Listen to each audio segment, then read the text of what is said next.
Small animal. Large animal কারা? Cattle, buffalo, cattle, buffalo, হ্যাঁ, হাতি, ঘোড়া, হর্স, এলিফ্যান্ট, তাই না? আর এটা কি? Small animal. আর এটা কি? স্মলের মধ্যে কি? গোট, শিপ, নাকি? শিপ। আর কি?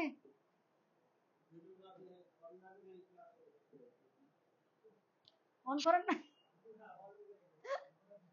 শিপ, গোট, আর কি? জিও এজি, গোট, হ্যাঁ। ভেড়াই তো শিপ, ভেড়া শিপ। তারপর ডিয়ার, হরিণ, নাকি? বাফেলো তো লার্জ, লার্জ। ডোমেস্টিক এনিম্যাল কি? Large animal, small animal. হ্যাঁ, আসতেছি। এখন আদার্স, আদার্স এর মধ্যে ক্যাটের মধ্যে, স্মল এনিম্যালের মধ্যে কিন্তু আবার কি পড়বে? ক্যাট, ডগ, ঠিক আছে না? স্মলের মধ্যে কি পড়বে? কি? ক্যাট, ডগ, ছোট প্রাণী। এটা হচ্ছে গিয়ে আপনাদের ডিসেম্বরে পরীক্ষা, ফার্স্ট সেমিস্টার। ফার্স্ট সেমিস্টারে কোন কোন সাবজেক্ট পড়ানো হবে, এই সাবজেক্টগুলো, এই সাবজেক্টের উপরে পরীক্ষা হবে। এই যে সাবজেক্ট অ্যানাটমি, ফিজিওলজি, রুমিনেন্ট অ্যানিমালস, সবাই আমি তো বোর্ডে লিখে দিয়েছেন, সবাই লিখে ফেলছে, আপনি খালি লেখা বাকি। এটা আপনি দেখে দেখে লিখে দেবেন কি কি সাবজেক্টের উপর পড়ানো হবে, বুঝতে পারছেন? আর এগুলো বই আছে, বই কিনে নেবেন। আমি এখানে যতটুকু বুঝাবো, আর বাকিটা বই দেখে পড়াবেন। না বুঝলে আমার হোয়াটসঅ্যাপে নক করবেন, ঠিক আছে? হ্যাঁ হ্যাঁ, জি জি, এখান থেকে কিনে নিতে পারবেন। কি? না না, সেম। যখন বেরোবে তখন, এখন তো একই, এখন তো সেমই, এখন তো সেম। কি? এই যে লার্জ, লার্জ এনিম্যাল, হ্যাঁ, ডোমেস্টিক এনিম্যাল না, এগুলো সব পোষা প্রাণী। ও, আপনি উঠান নাই, উঠান নাই। ক্যাটেল, ইয়েস, কাউ যেটা সেটাই ক্যাটেল। ক্যাটেলের মধ্যে কি আছে? কাউ, অক্স, হ্যাঁ। ক্যাটেলের মধ্যে কি আছে? কাউ হচ্ছে আমরা সাধারণত বলি কি? গাভী গরু, তাই না? আর অক্স বলি ষাঁড় গরু, ঠিক আছে? অক্স বলি, আর বুল বলি কোনটা? মাংসের গরু, তাই না? বুল বলি কোনটা? মাংসের গরু। হুম, বলদ, বলদ যেটা, সেটাকে বলে, হ্যাঁ। স্মল এনিম্যাল, স্মল এনিম্যাল এখানে কি আমরা আরেকটা বলি কি? প্যাট এনিম্যাল, তাই না? কি বলি? প্যাট এনিম্যাল। স্মলে কি বলি? প্যাট এনিম্যাল। তাহলে প্যাট এনিম্যাল মধ্যে কি? ক্যাট, ডগ, আরো আছে, বলুন তো প্যাট এনিম্যালে? রেবিট, খরগোশ, তারপর র্যাট, ইঁদুর, ইঁদুরও আছে, ইঁদুরও পালে কিন্তু, অনেকে কিন্তু ইঁদুর পালে, চিকা পালে। কারণ কি? এগুলো অনেক দামে বিক্রি হয়। খাবারের জন্য বিক্রি হয়, আবার ল্যাবের জন্য লাগে। ল্যাবের জন্য টেস্ট করার জন্য, একটা মেডিসিন, একটা বা একটা ভ্যাকসিন পরীক্ষা নিরীক্ষা করার জন্য, ভ্যাকসিনের কার্যকারিতা পরীক্ষা করার জন্য এই ল্যাবরেটরি অ্যানিমেল গুলো লাগে। এগুলা কি? Laboratory animal. এগুলাকে কি বলে? ল্যাবরেটরি অ্যানিমেল, বুঝতে পারছেন? র্যাট, তারপর হচ্ছে রেবিট, এগুলো হচ্ছে ল্যাবরেটরি অ্যানিমেল। ল্যাবরেটরি অ্যানিমেল, এই জন্য এগুলো অনেক মূল্যবান, দাম, অনেকে ভ্যালুই দেয় না, কিন্তু এগুলোর দাম আছে, বুঝতে পারছেন? এগুলো হচ্ছে ল্যাবরেটরি অ্যানিমেল। মাংকি, হ্যাঁ, বানরের মধ্যেও কেটা, বানরের মধ্যেও কিন্তু এক্সপেরিমেন্ট করে, বানরের ভিতরেও কিন্তু এক্সপেরিমেন্ট করানো হয়। হ্যাঁ, টার্টেল, এগুলো আছে, কুমির আছে, ক্রোকোডাইল, ক্রোকোডাইল তো বড়, বড় পানির মধ্যে, ক্রোকোডাইল, বড় পানির মধ্যে।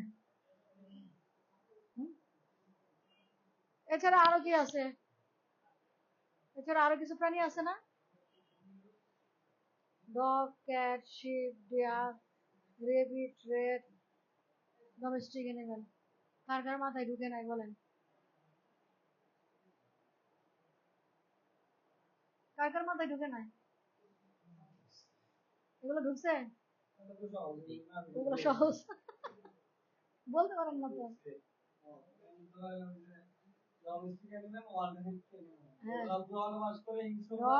রেবিট, রেড, ওয়াইল্ড এনিমেল, তাই না? ওয়াইল্ড এনিমেলের মধ্যে কিন্তু ক্রোকোডাইলও পড়বে। ওয়াইল্ড এনিমেলের মধ্যে কিন্তু ক্রোকোডাইল পড়বে, বুঝছেন? এটা ভুল লেখছি না? ক্রোকোডাইল। হ্যাঁ হ্যাঁ, ওয়াইল্ড এনিমেল কিন্তু ক্রোকোডাইলে যাবে, এগুলো কেউ কিন্তু বলে না। আমি এই জন্য বললাম যে দেখেন তো কি আছে। হ্যাঁ, খুবই, এটা হিংস্র। হ্যাঁ, তাই না, হিংস্র। কিন্তু এখন মানুষ হচ্ছে বাণিজ্যিক কারণে পালে, টার্টল, টার্টল এগুলো পালে, তাই না? ঠিক না? কচ্ছপ, কাঁকড়া, কাঁকড়া আছে না? হ্যাঁ, কাঁকড়া এগুলা ছিল। আপনি তো দেখা যায় বিরাট শৌখিন, আনকমন জিনিস পালেন। আরো বিভিন্ন ধরনের কি আছে বলেন তো? আরেকটা যে বাদ পড়ছে, বলেন তো কি এখানে? স্মলের মধ্যে আরেকটা পড়ছে, একটা তো পেট গেল, তাই না? বার্ডস, ঠিক আছে না? স্মলের মধ্যে কিন্তু আরেকটা পড়বে, সেটা কি? বার্ডস। কি? বার্ডস।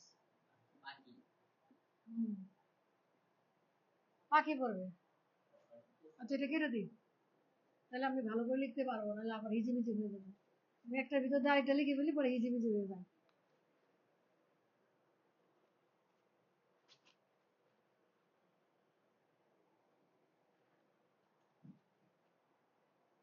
তাহলে আমাদের কি রয়েছে? বার্ড। আমাদের বার্ডও তো জানতে হবে, তাই না? পাখির মধ্যে কয় রকমের পাখি আছে? পাখি বলতে আমরা কোনটা, যেগুলো আমরা পালি। পাখির মধ্যে মুরগি, তাই না? হ্যাঁ, মুরগি, কবুতর, হাঁস, যা আছে লিখে ফেলেন, লিখে ফেলেন। পিজিয়ন,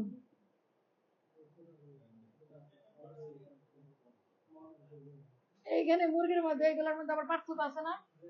কি? ব্রয়লার, ব্রয়লার কিসের জন্য করায়? কয়দিন পালেন? 30 থেকে 40, এভারেজ 35। এভারেজ কত? 35 দিন। হুম, তারপর কক আসি আগে, কক, কক, সাদা কক আছে না? সাদা কক বা ব্রাউন কক, এটা কোথেকে আসে? ব্রয়লার অথবা লেয়ার থেকে আসে। হ্যাঁ, লেয়ার থেকে আসে, ব্রয়লার থেকেও কিছু কক আসে। হ্যাঁ, লেয়ার কেন? এই ব্রয়লারের মধ্যে ডিম পারে তো, যেগুলো মুরগি, হ্যাঁ, যেগুলো মুরগি, যেগুলো মুরগি এগুলো ডিম পারে, আর যেগুলো মোরগ এগুলো ডিম পারে না। কিন্তু ব্রয়লারের মধ্যে বেশিরভাগই থাকে, 70% হচ্ছে গিয়া কক, 70% থাকে কক।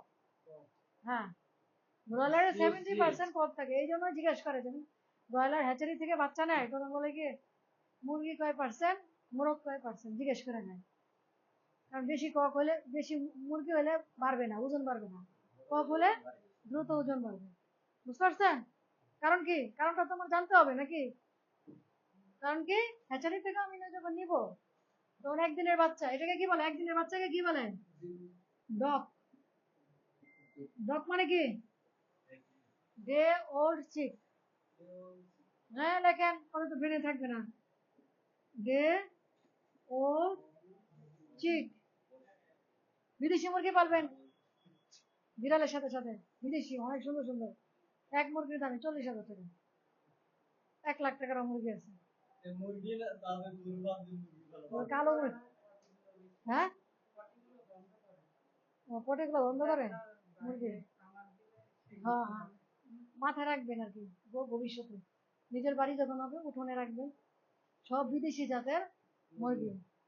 অনেক ভ্যালু, অনেক দাম, আর এগুলো শৌখিনও। শুধু তাই না, আপনার পর্যটন কেন্দ্রের মতো হবে।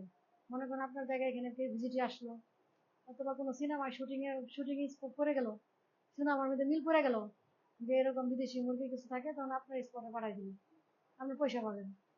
কত দিক থেকে পয়সা আসে, হিসাব নাই। আপনি বিয়ার ব্রয়লারের খামারে, তাহলে এটা কি সিওসি কে? হ্যাঁ, তাহলে এটা তো বুঝছেন, এই ডগটা আসে কোথা থেকে? হ্যাচারি থেকে না? কোথা থেকে আছে? হ্যাচারি থেকে। হ্যাঁ, হ্যাচারি থেকে একদিনের বাচ্চা আসে, সেই বাচ্চা লালন পালন করতে হয় 30 থেকে 35-40 দিন, ঠিক আছে? হ্যাচারিতে। আর কক হচ্ছে কি, ককের মধ্যে তো সবই কক, এখানে কিন্তু মেয়ে মুরগি নাই, সব পুরুষ। এটা আসে লেয়ার থেকে, লেয়ার থেকে মানে ডিম পাড়ার জন্য যে মানে একটা ব্রিডারে যে মুরগিগুলা থাকে, সেখান থেকে যেগুলা মুরগি ডিম পারবে শুধু সেগুলো বাছাই করে রাখে প্যারেন্টস থেকে। হ্যাঁ, প্যারেন্টস থেকে আসে, ওইটাই তো বললাম ব্রিডার ফার্ম। ব্রিডার ফার্ম মানে কি, যারা ব্রিডিং করে, প্যারেন্টস করে, তাই না? প্যারেন্টস করে, পিতা মাতা আছে, যাদের পিতা মাতা আছে। আর যাদের পিতা মাতা নাই তাদের কি বলে? প্যারেন্টস। হ্যাঁ, তারপর হচ্ছে লেগে কক, কেউ না কেউ তো আছে, তাই না? কেউ না কেউ থাকবে, সবারই অরিজিন। প্যারেন্টস লেয়ার এগুলা থেকে তো আসে। লেয়ারের মধ্যে যেগুলা মানে ইয়া থাকে, কি বলে, প্যারেন্টস অথবা ব্রিডার, প্যারেন্টস অথবা ব্রিডার। যে অল চিল একদিনের বাচ্চা, DOC, DOC doc, hatchery, chicks, CHICKS, chicks, parents আর ব্রিডার, ঠিক আছে? এগুলো থেকে আসবে, বুঝতে পারছেন? প্যারেন্টসের কি বলে, প্যারেন্টসের বাবা মা হচ্ছে ব্রিডার, আর প্যারেন্টসের বাচ্চারা হলো এগুলো, এরা, বুঝতে পারছেন? মানে ওই যে ব্রিডার হলো দাদা দাদি, আর হলো প্যারেন্টস হচ্ছে বাবা মা, ঠিক আছে? আর এদের বাচ্চারা হচ্ছে এরা, কক, ব্রয়লার, লেয়ার, সবাই, ঠিক আছে? লেয়ার, সোনালি, ঠিক আছে? ওকে, আপনি যদি কি প্রশ্ন করতে চেয়েছিলেন? হ্যাঁ, ও আচ্ছা আচ্ছা, তাহলে কক পালে কতদিন? 45 থেকে 65 দিন, তাই না? আর লেয়ার পালে কতদিন? 18 মাস থেকে 2 বছর, 2-2.5 বছর, 2.5 বছর, ঠিক আছে? আর নর্মালি 2 বছর, নর্মালি কত? 2 ইয়ার্স। পরে বাদ দিয়ে দেয়, কালিং করে দেয়। সোনালি কত? 65 থেকে 75, 5 days পরে, ঠিক আছে? হ্যাঁ হ্যাঁ, ওটা আপনারা খান, লেয়ার মুরগি বলে বিক্রি করেন। ওটাই তো আপনার যখন 18 মাস থেকে, 18 মাসের পর থেকে কমতে থাকবে, এরপর থেকে বাতিল হওয়া শুরু করে, বুঝতে পারছেন? যারা একদম ডিম দেয় না ওদেরকে বিক্রি করে দেয়, যারা ডিম দিতে থাকে তাদেরকে রেখে দেয়, সেটা 2.5 বছর পর্যন্ত চলতে পারে। ওকে, ক্লিয়ার? হ্যাঁ, বার্ডস কিন্তু শেষ না, পিজন আছে, বার্ড এগুলো ছাড়াও কি পিজন আছে, আর শৌখিন পাখি আছে, এগুলো লাগবে না? কাকু মাকু, লাভ বার্ড, এরাও কিন্তু আছে, এরাও কিন্তু এদের জন্য। হ্যাঁ, টার্কি, লাভ বার্ডস, হ্যাঁ, এরা কিন্তু আছে, এদেরকে বাদ দেওয়া যাবে না। হ্যাঁ, লাভ বার্ডস, শৌখিন পাখি, ঠিক আছে? মৌসুমি বার্ডস, তাই না? মৌসুমি বার্ডস, বহুত পাখি আছে, বক আছে, তাই না? বক আছে, বক কত করে পালে না? বক পালতে পারে, কারো যদি ইয়া থাকে, এই লিখেছেন সবাই, কারো যদি ইয়া থাকে, কি বলে, বিল জিল থাকে, পালতেই পারে, কারণ বক তো এমনি আকাশে উড়ে আসে, ওরা খেতে দিল, করতে দিল, সমস্যা তো নাই। তারপর মাছরাঙা পাখি, হ্যাঁ, মাছরাঙা পাখি, বিভিন্ন ধরনের পাখি আছে। হ্যাঁ, চাইলে আপনি সব ধরনের পাখি পালতে পারেন শখের বশে। হ্যাঁ, অথবা আরেকটা কাজ করতে পারেন, যাতে এই এই পাখির যত বংশ বিলুপ্ত যাতে না হয়ে যায়, এই জন্য কাজ করতে পারেন। পাখির একটা প্রজাতি যেন, আমাদের দেশে যে পাখিগুলো আছে এগুলো যেন বিলুপ্ত না হয়ে যায়। কোন পাখিটা বিলুপ্ত হয়ে গেছে? চড়ুই, চড়ুই, চড়ুই প্রায় বিলুপ্তের পথে আছে, কিন্তু খুব কম। আমাদের সময় ছোটবেলায় অনেক ছিল চড়ুই, শকুন বিলুপ্ত হয়ে গেছে, চিল বিলুপ্ত হয়ে গেছে, আর খুব কম। শকুন তো দেয় না, হ্যাঁ, শকুন তো দেখাই যায় না, ঠিক। বিলুপ্ত পাখি কিন্তু অনেক আছে। এরপর আছে অতিথি পাখি, অতিথি পাখিগুলো আছে না, কেন আমরা অতিথি পাখি নিয়ে কাজ করবো বলেন তো? দেশি মুরগি আছে আমাদের দেশে, যেটা মেন ইম্পর্টেন্ট কোনটা আমাদের দেশের জন্য? দেশি বার্ডস না, দেশি মুরগি না,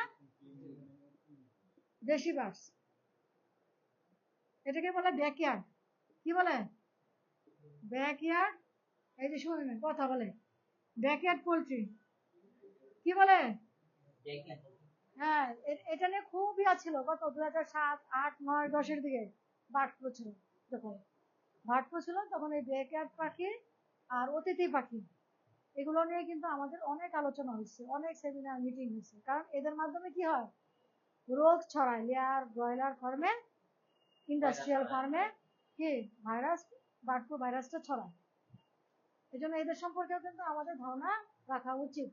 এটা কি বলে? ব্যাকইয়ার্ড পোল্ট্রি, দেশি বার্ডস মানে দেশি মুরগি। দেশি মুরগি এর অন্তর্ভুক্ত না? বাড়িতে গেলেই তো দেশি মুরগি পালবেন বা মাছলি পালবেন, কিন্তু বুঝবেন না। কিন্তু এরা হলো এদের নিজেদের রোগ হবে না, কিন্তু এরা ভেক্টর। এরা কি ভেক্টর হিসেবে কাজ করে। যত অতিথি পাখি আছে, অতিথি পাখি, হ্যাঁ, যত অতিথি পাখি, অতিথি পাখি কে কে? যত শীতের পাখি সময় আসে না, শীতের পাখি, হ্যাঁ, উইন্টার বার্ডস। হ্যাঁ, উইন্টার বার্ডস এরা কি অন্য দেশ থেকে, সাইবেরিয়া ঠান্ডা দেশ থেকে আমাদের দেশে চলে আসছে। ঠিক আছে?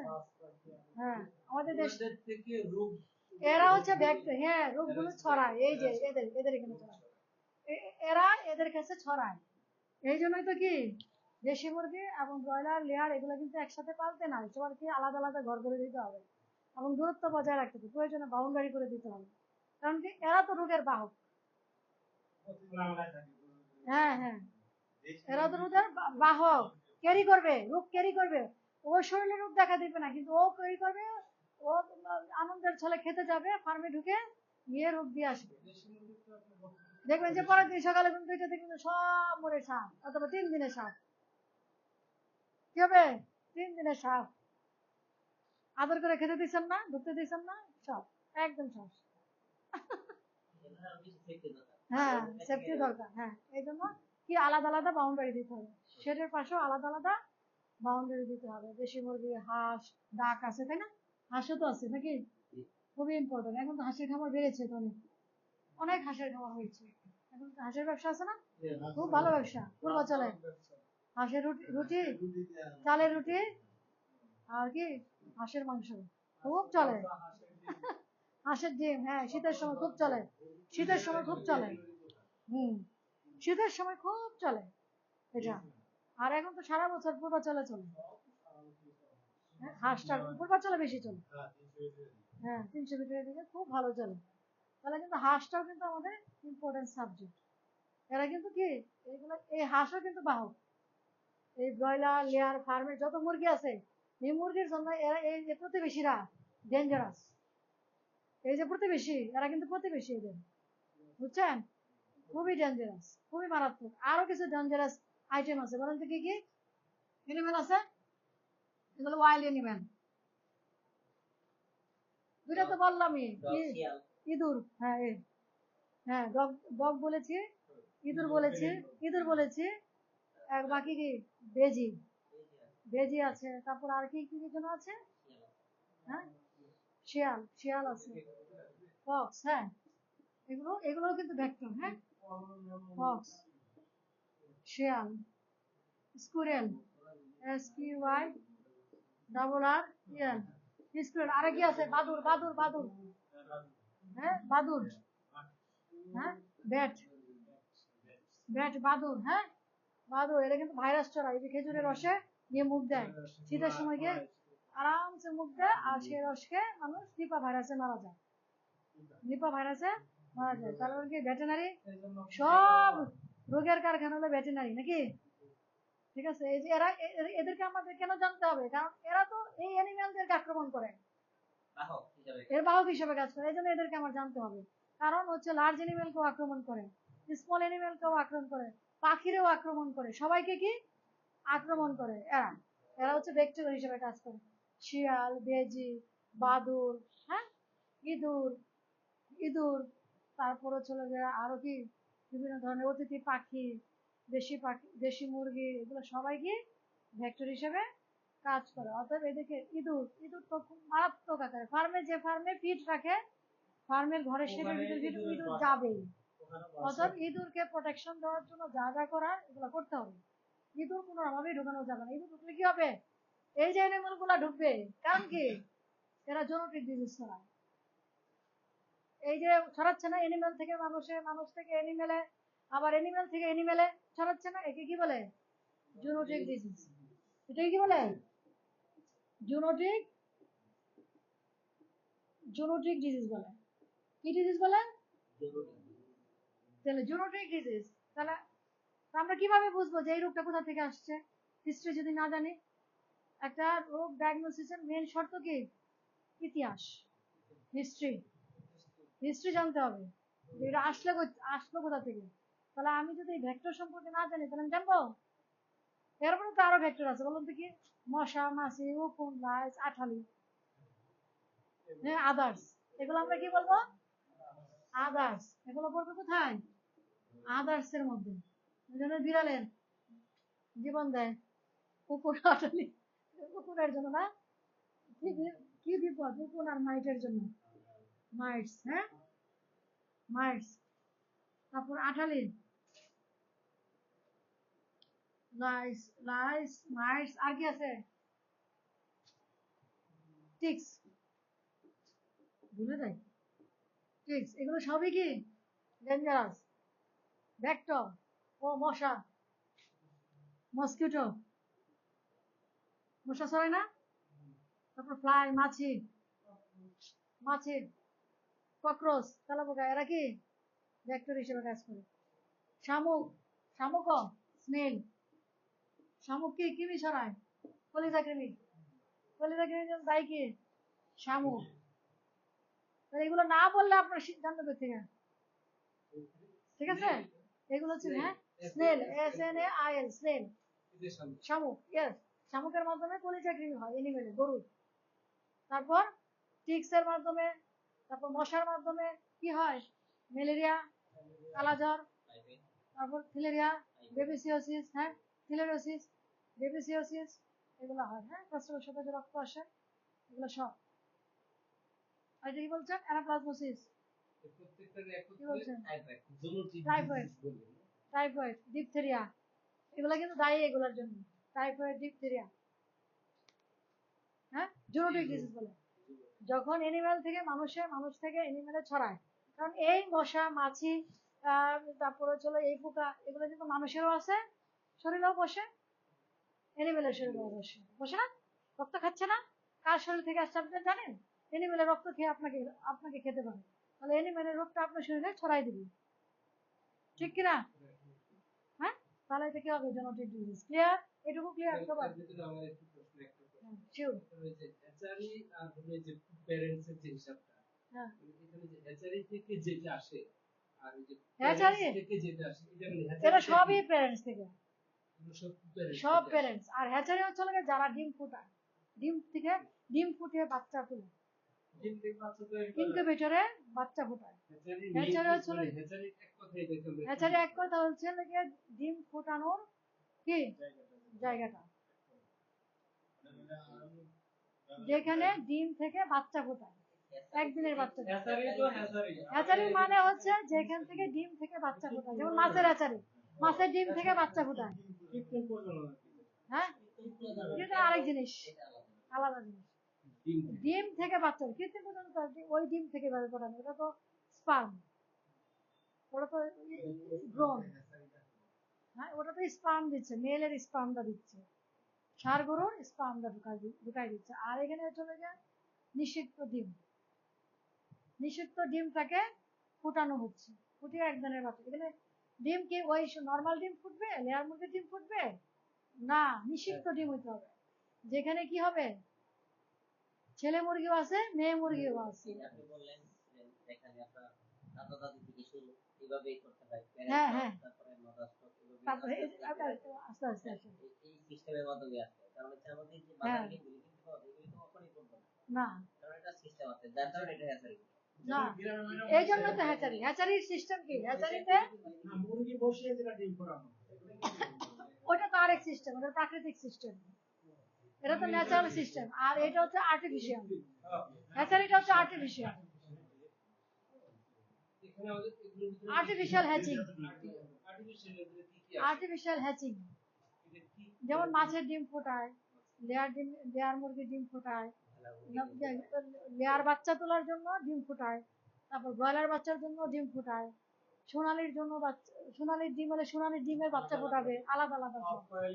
আর আপনি যে শ্রেণীর বাচ্চা চাবেন ওই শ্রেণীর ডিম ফোটাবে। ককের চাইলে ককের, তারপর সোনালির চাইলে সোনালির, ব্রয়লারের চাইলে ব্রয়লার, লেয়ারের চাইলে লেয়ার।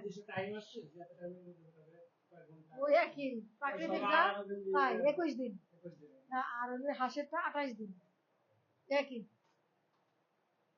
আর ইয়ারটা কবুতরেরটা 18 দিন, 16 দিন, 18 দিন। বুঝতে পারছেন?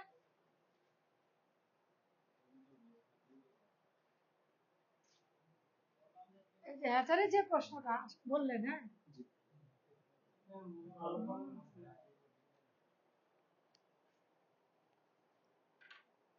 ভুলে গেলাম কেন? হ্যাচারি জন্য শব্দটা কি বলতে চাইছিলাম? তাদের সম্পর্কে আরো কিছু একটু বিবৃতি দিতে চাইছি। হ্যাঁ হ্যাঁ, ভুলে গেলাম। এক জায়গা থেকে আরেক জায়গায় চলে যাওয়াতে ভুলে গেছি। থাক, ভুলে গেছি, এখন ভুলে গেছি। কি যেন বলতে চাইছিলাম, ইম্পর্টেন্ট একটা কথা। হ্যাঁ, না ওই যে একটা কথা বলতে চাইছিলাম ইম্পর্টেন্ট, কিন্তু ভুলে গেছি এখন। মানে কথার সিকোয়েন্সে চলে আসে, পরে আবার ভুলে যায়, ওটা ওইখানেই থাকে। তাহলে তো আপনি সবকিছু বলছেন, একটা বলছেন সমস্যা নেই, আমরা এখনই অনেক কিছু বুঝেছি। হ্যাঁ বলতে গিয়ে এই সব কিছু বুঝেছে, হ্যাঁ, মাথায় আসে না বুঝতে পারলে শেষ। এটা অনেক সময় সিকোয়েন্স চলে গেলে ওই জিনিসটা চলে যায়, আবার লাইনের মধ্যে আসলে আবার মনে হবে, আবার লাইনের মধ্যে চলে আসলে আবার মনে হয়ে যাবে।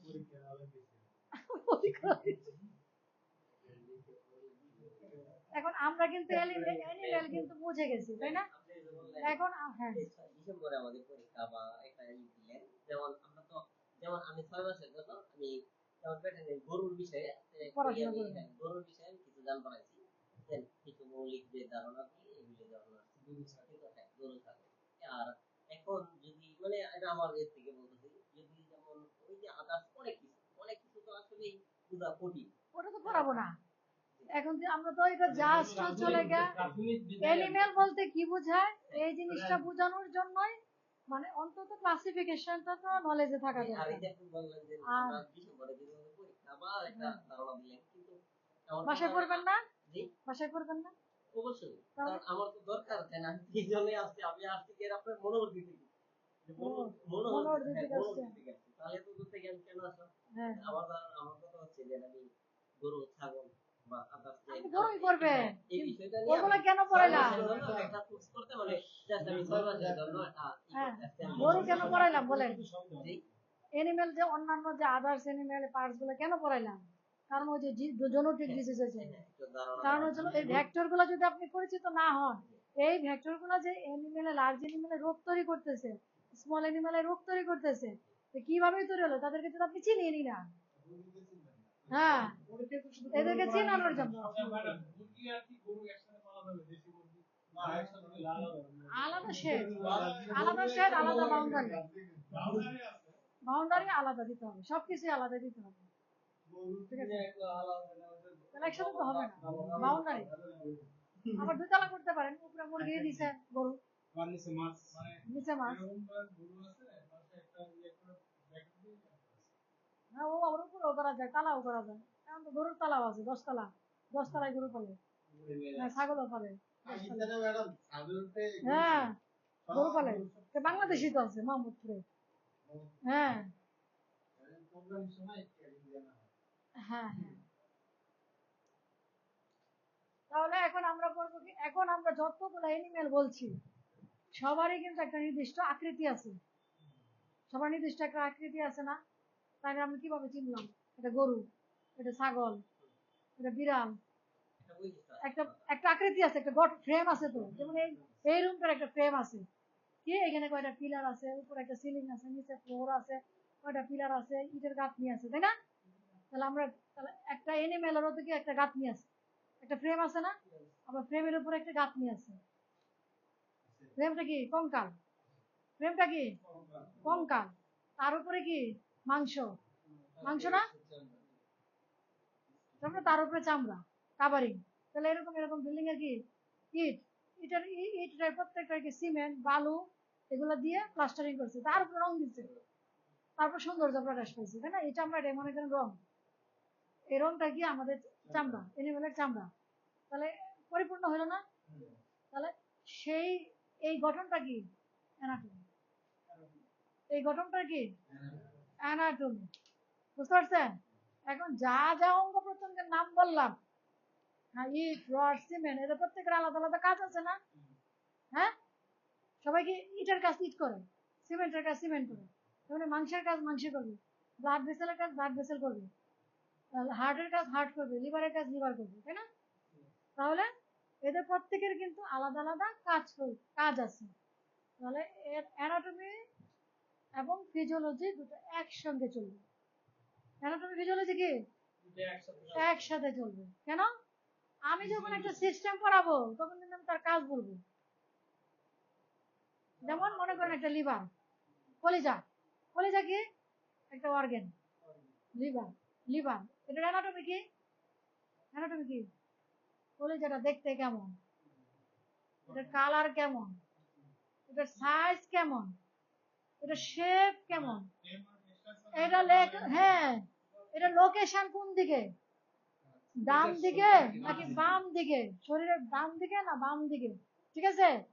এটা ডরসালি আছে না ভেন্ট্রালি আছে, ঠিক আছে? তাহলে এই যে আপনার কতগুলো বললাম স্ট্রাকচার, এর পাশ দিয়ে কি আছে, এর ডান সাইডে কি আছে, বাম সাইডে কি আছে, এক সাইডে ফুসফুস আর এক সাইডে হাত, তাই না? আবার নিচের দিকে তাকালে কি ভুঁড়ি, নাড়ি ভুঁড়ি, ঠিক আছে না, স্টমাক। তাহলে আবার উপর দিকে তাকালে কি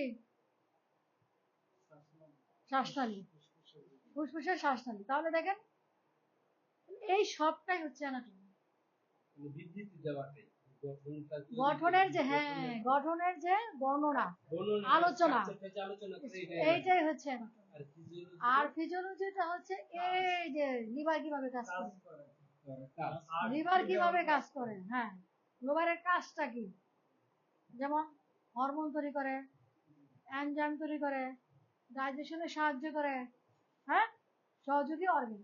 লিভারটা কি একটা সহযোগী অর্গান, সে কি করে স্টমাকরে সাহায্য করে। তাহলে স্টমাকরে কিভাবে সাহায্য করতেছে, ডাইজেশন, আর হরমোন দিতেছে সিক্রেশন করে, এনজাইম দিতেছে সিক্রেশন করে, তাহলে ডাইজেশনে সহযোগিতা করতেছে। পরে ডাইজেশনের পরে কি হয়, মেটাবলিজম, মেটাবলিজমে সহযোগিতা করতেছে, আবার অ্যাবজর্পশনে সহযোগিতা করতেছে, হ্যাঁ, আবার স্টোরেজে সাহায্য করতেছে। এই যে আপনি যে অতিরিক্ত ভাত খাইলেন, পেটের থালা ভুইরা, এই খাবারটা যাবে কোথায়? আপনার লাগবে এতটুকু এনার্জি, সারাদিনে কাজ করেন, একটা মালও তুলেন না, একটা হার্ড ওয়ার্ক করেন না সারাদিনে, তাহলে আপনার শক্তিটা খরচ হলো কোথায়? তাহলে এই শক্তি কোথায় জমা হবে? লিভারে। লিভারে কিভাবে জমা হবে? গ্লাইকোজেন হিসেবে। মনে করেন এটা লিভার, তাই না? ঠিক আছে, আপনি ভাত খাইলেন, পেট ভরে ভাত খাইলেন, ভাতের মধ্যে কি আছে? গ্লুকোজ, তাই না? এই ভাত হজম হওয়ার পর ভাত কোথায় গেল? স্টমাকে, তাই না?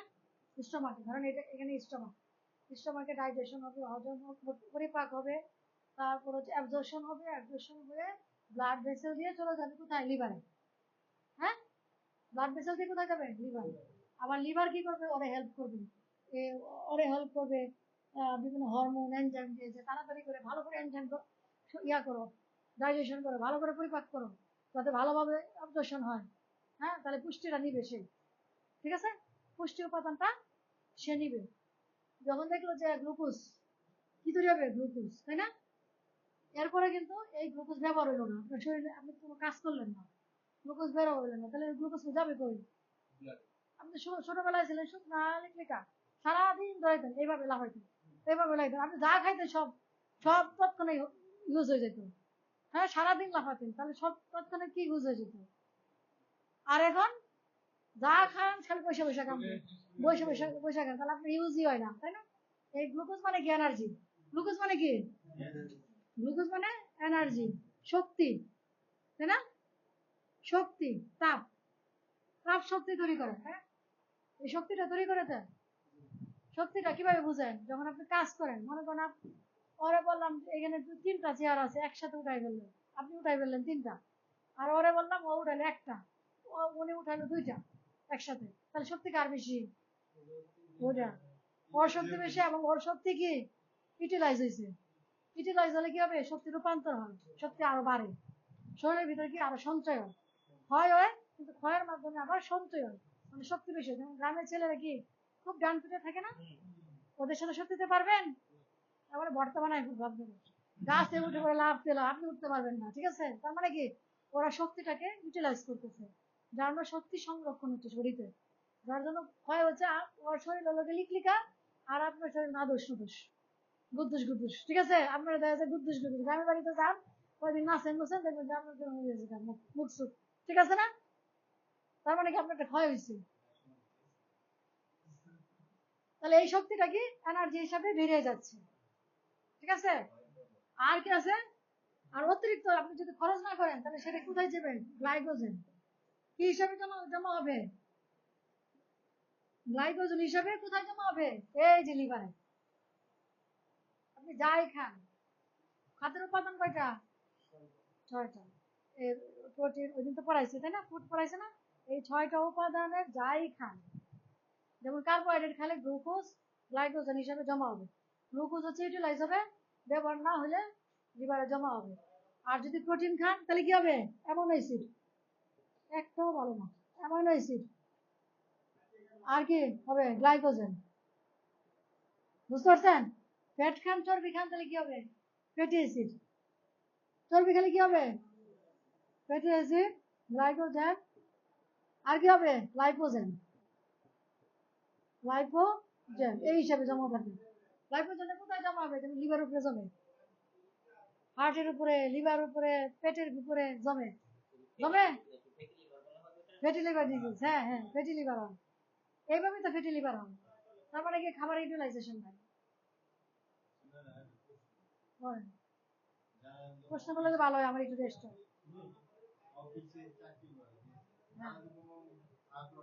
করে না, এই জন্য তো জমে, এই জন্য তো হার্ট দুর্বল হয়ে যায়, লিভার নষ্ট হয়ে যায়, কিডনি নষ্ট হয়ে যায়, ডায়াবেটিস হয়, ব্রেনের কাজ করে, হাইপার টেনশন হয়, ব্রেনের কাজ করে, হাইপার টেনশন হয়, তাদের জন্য তো ক্ষতি। এই জন্য তো অনেকে যারা বেঁচে থাকতে চায় সুস্থভাবে, তারা দেখবেন যে জিম করে, যোগা করে, দৌড়ায় সকালে, সকাল সন্ধ্যা দৌড়ায়, বুঝছেন? যারা সচেতন, স্বাস্থ্য সচেতন। আর যারা স্বাস্থ্য সচেতন, তারা তো টেবিল উঠতে সাথে সম্পর্ক, মনে করে বিয়ে করে বসছে, ঠিক আছে? এখানেই থাকতে হবে, আর কোনো বের হওয়ার সময় নেই। এই তো, এটুকু তো বুঝছেন। আর যে শক্তিটা তো বুঝলেন, শক্তিটা কিভাবে বুঝতেছেন? যে আপনি যে খাইলেন, শক্তি পাইলেন, যদি আপনি কাজে সক্ষম হন, তাহলে আপনার শক্তি বেশি, আর যদি কাজে সক্ষম না হন, তাহলে আপনার যতই খান আপনার কাজ হবে না, শক্তি নাই। অনেকে বলবে, প্রবলেম দেখাবে, কি বলবে? যে অনেক খায় কিন্তু কাজ করতে পারে না, শক্তি নাই। তার মানে কি ওর শরীরে কোনো ইউটিলাইজেশন নাই, ঠিক আছে? শক্তি সঞ্চয় নেই, ঠিক আছে? শক্তি তো সঞ্চয় করা লাগবে, এবং সঞ্চয়টাকে আবার ইউটিলাইজ করতে হবে, তাহলে কি শক্তির রূপান্তর হবে, শক্তির কি রূপান্তর ঘটবে। আপনি কি শক্তি দেখতে পান? দেখতে পান? আপনি দেখতে পান যখন কাজ করেন? হ্যাঁ, যখন কাজ করেন, এই যে এখান থেকে এখানে ঠেলা দিলাম, কি আমার শক্তি। আর যদি আমার হাত কাজ না করতো, প্যারালাইজ হইতো, তাহলে কিন্তু কোনো শক্তি নাই, আমি কিন্তু এইটাও নাড়াতে পারতাম, এরকম করতাম, ঠিক? আমার শক্তি। অনেকের মনে কিন্তু একটা অবিশ্বাস থাকতে পারে, অনেকে অবিশ্বাস করে না আল্লাহকে, যে আমি তো আল্লাহকে দেখি না, তাহলে আমি আল্লাহকে কেন বিশ্বাস করবো? এটা একটা প্রমাণ। শক্তি, আল্লাহ ইজ কি অলমাইটি, আল্লাহ ইজ অল পাওয়ার, তাই না? সকল শক্তির মূল উৎস, তাই না? সকল মন্দির, এইটাও তো একটা প্রমাণ। আমি তো আল্লাহকে দেখছি না, বিশ্বাস করছি, তাহলে আমার যে শরীরে শক্তি আছে, আমি কি দেখতে পাচ্ছি? দেখতে পাচ্ছি। বাতাস তো তাও এটা অনুভব করা যায়, একটা বেলুনের মধ্যে আটকে রাখতে পারতেছেন, একটা সিলিন্ডারের ভিতরে ধরতেছেন, হ্যাঁ, কিন্তু শক্তিকে আপনি কি ধরতে পারছেন? শক্তি কি আপনি ধরতে পারছেন? স্পর্শ করতে পারছেন? কিছুই করতেছেন না। আপনার হুন্ডাটা চলতেছে কিসে? তেলের মাধ্যমে, তাই না? তেলটা কোথার মধ্যে আছে? একটা ইঞ্জিনের ভিতরে। তেলটা কি আছে? একটা ইঞ্জিন। ইঞ্জিনটা হচ্ছে একটা প্রাণ। ইঞ্জিনটা কি? একটা প্রাণ, তাই না? যেমন আমাদের হার্ট, এনিমেলের হার্ট হচ্ছে একটা প্রাণ। তার ইঞ্জিন কি? ব্লাড। ইঞ্জিন হচ্ছে, তেল হচ্ছে ব্লাড। ঠিক আছে? এটার মাধ্যমে সমস্ত শরীরে পুষ্টি ছড়ায় পড়তেছে। ঠিক আছে? ওটা আমরা মাইক্রোস্কোপে দেখলে বুঝি এই আছে, সেই আছে, ওই নাই। ঠিক আছে? হ্যাঁ হ্যাঁ, বাতাস শক্তি আছে, বুঝেন না? অনুভব করেন। হ্যাঁ হ্যাঁ, অনুভব করেন। চাইলে আপনি একটা একটা সিলিন্ডারের ভিতরে ধরেও রাখতে পারেন, কিন্তু আপনি যে কাজ করতেছেন এটা তো দেখতে পাচ্ছেন না। বাতাসের ভিতরে যে গহীন যে একটা প্রভাব, ওইটা তো দেখতে পাচ্ছেন না। দেখতে পাচ্ছেন? তার মানে এটা থেকে কিন্তু আপনার বিশ্বাস জন্মাবে যে তাহলে আল্লাহ আছে। এই যে কন্ট্রোলটা করতে হতেছে, এই যে পৃথিবীতে এই ভূমিকম্প হচ্ছে, এই জলোচ্ছ্বাস হচ্ছে, এই কত কিছু হচ্ছে, এটা কিন্তু একটা পাওয়ার বা একটা শক্তির জোরে হচ্ছে। কিন্তু কিন্তু এটা আমরা দেখছি, এটা কিন্তু দেখছি না। তার মানে কি? অল পাওয়ার আল্লাহ। এটা থেকে কিন্তু এই বিশ্বাসটা জন্মাইছে। কিন্তু মানুষ, আমরা যারা বিজ্ঞানী, তাদের কিন্তু আল্লাহর প্রতি বিশ্বাসটা কিন্তু তত বেশি। আল্লাহ বলেন, ভগবান বলেন, যদি হিন্দু কেউ থেকে থাকেন, বিশ্বাসটা কিন্তু ওইখান থেকেই আসে, যে কোনো একটা কিছু আমাকে কন্ট্রোল করতেছে। তা নাহলে তো আমার পক্ষে সম্ভব ছিল না। ঠিক আছে না? কারো পক্ষে সম্ভব ছিল না, হ্যাঁ, জীবন জীবন লাভ করা। তাহলে আমরা শক্তি কিন্তু দেখতে পাই না। হ্যাঁ, আমরা কর্ম বা ফলাফলের ভিতরে প্রকাশ পাই। এক জায়গায় বন্যা হলে ফলাফলের ভিতর প্রকাশ পায়, এক জায়গায় ভূমিকম্প হলে ফলাফলের ভিতর প্রকাশ পায়। আমরা যদি একটা বস্তা, যে কুলি এত বড় বস্তা মাথায় নিয়ে চলে যাবে দৌড়াইতে দৌড়াইতে, আপনি আমি পারবো না। ও তো খায়ও না ঠিক করে, আপনার আমার মতো ভালো খায়ও না। মুড়ি বিস্কুট, পাউরুটি, সিঙ্গারা। এখন আমরা কি বলবো? বিভিন্ন প্রকার অ্যানিমেলের সিস্টেম। কতগুলো সিস্টেম আছে? একটা সম্পূর্ণ অ্যানিমেলের বডির মধ্যে কতগুলো সিস্টেম আছে না? সবার আগে পড়ি একটা অ্যানিমেলের গঠন ইউনিট, তাই না? ইউনিটটা জানা উচিত আগে। নিয়ে আসেন। আলমারির ভিতরে আছে, মার্কার আলমারির ভিতরে আছে, ছোট একটা ছোট আলমারির ভিতরে আছে। তাহলে একটা, যেমন এটার গঠন ইউনিট কি? একটা ইট। তাহলে একটা অ্যানিমেলের শরীরের গঠন ইউনিট কি? সেল, কোষ। না, কোষ। আগে তো কোষ, ইউনিট। যেমন ইট সব জায়গায় বিল্ডিং করতেছে একই ধরনের ইট দিয়ে, ঠিক কিনা? ইট নাম কিন্তু ভিন্ন ভিন্ন সাইজ হতে পারে, শেপ হতে পারে, সাইজ শেপ, হ্যাঁ হ্যাঁ, সাইজ শেপ হতে পারে, কিন্তু নাম তো একটাই। নাম কি? কোষ। নাম কি? সেল। ঠিক আছে? তাহলে এটা কি? গঠন ইউনিট, স্ট্রাকচারাল গঠনের ইউনিট, তাই না? তাহলে অ্যানিমেল স্ট্রাকচারের গঠনের ইউনিট কি? সেল। সেলের বাংলা কি? কোষ। এরপর কি? টিস্যু। এরপর কি? টিস্যু কিভাবে হয়? অনেকগুলো সেল মিলে টিস্যু। ঠিক আছে? যেমন কি? হেপাটিক টিস্যু, তাই না? সেল বা টিস্যু। লিভারে, এই যে আস্তে একটা লিভার হয়ে গেল গা, এটা এমনি হয়ে গেছে, একটা একটা করে সেল ঘুরে ঘুরে ঘুরে ঘুরে ঘুরে লিভার হয়েছে। হ্যাঁ, তাহলে আমরা কি বলি? লিভার টিস্যু বলি না? আর পুরো অঙ্গটাকে কি বলি? টিস্যু। টিস্যু থেকে পরে কি হয়? মাংস হয় না? অনেক টিস্যু মিলে কি হয়? মাসল। অনেক টিস্যু মিলে কি? মাসল, মাংস, অঙ্গ বা অর্গান, তাই না? অর্গান হলে অর্গান বলি, মাসল হলে মাসল বলি। যেমন আমাদের হাতের উপরে রানের মধ্যে কি মাংস না? হ্যাঁ, এই হাতটা তো একটা অঙ্গ, হাত একটা অঙ্গ না? এটা আমরা মাসল বলি। তাহলে মাসল এবং অর্গান, তার মানে কি? অনেকগুলা টিস্যু মিলে মাসল এবং অর্গান, অন্যান্য একটা অর্গান হবে। অর্গানের নাম কি? ভাইটাল অর্গান গুলো কি কি? Vital organ. যদি আমি প্রশ্ন করি পরীক্ষার হলে যে ভাই কতগুলো ভাইটাল অর্গানের নাম বলুন, বলেন নাম বলুন। ব্রেন, তারপর হ্যাঁ লিভার তো অবশ্যই, heart, liver, kidney, brain, heart, lungs, তাই না? এগুলো হচ্ছে কি ভাইটাল অর্গান। এগুলো ছাড়া বাঁচবে?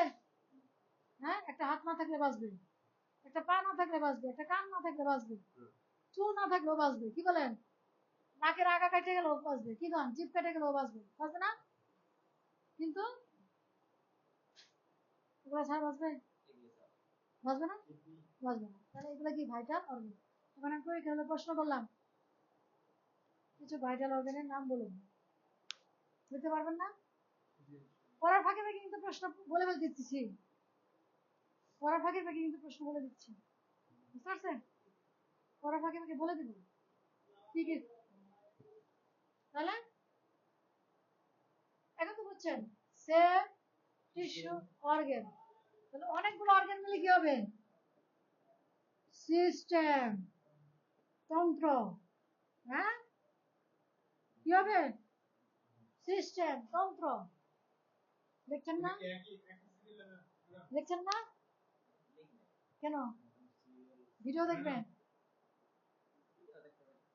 হ্যাঁ, ভিডিও দেখবেন, ভিডিও দেখে শিখবেন, ভিডিও দেখে শিখবেন। আচ্ছা, লিখে নিলে ভালো। লিখে নিলে কেন হয় জানেন? আপনার লেখাটা প্র্যাকটিস হয়ে গেল, আবার ওই যে পড়াটা মনে থাকবে। আপনি যখন লেখার সাথে পড়ার সাথে বলার সাথে যখন তিনটা কানেকশন থাকে, তখন ওই জিনিসটা মনে থাকে, গেঁথে যায়, ব্রেনে গেঁথে যায়। আমরা বলি না যে তুমি মন দিয়ে পড়ো, এই কথাটা আমরা নাও বলতে পারতাম যে তুমি পড়ো, কিন্তু আমরা বলি মন দিয়ে পড়ো।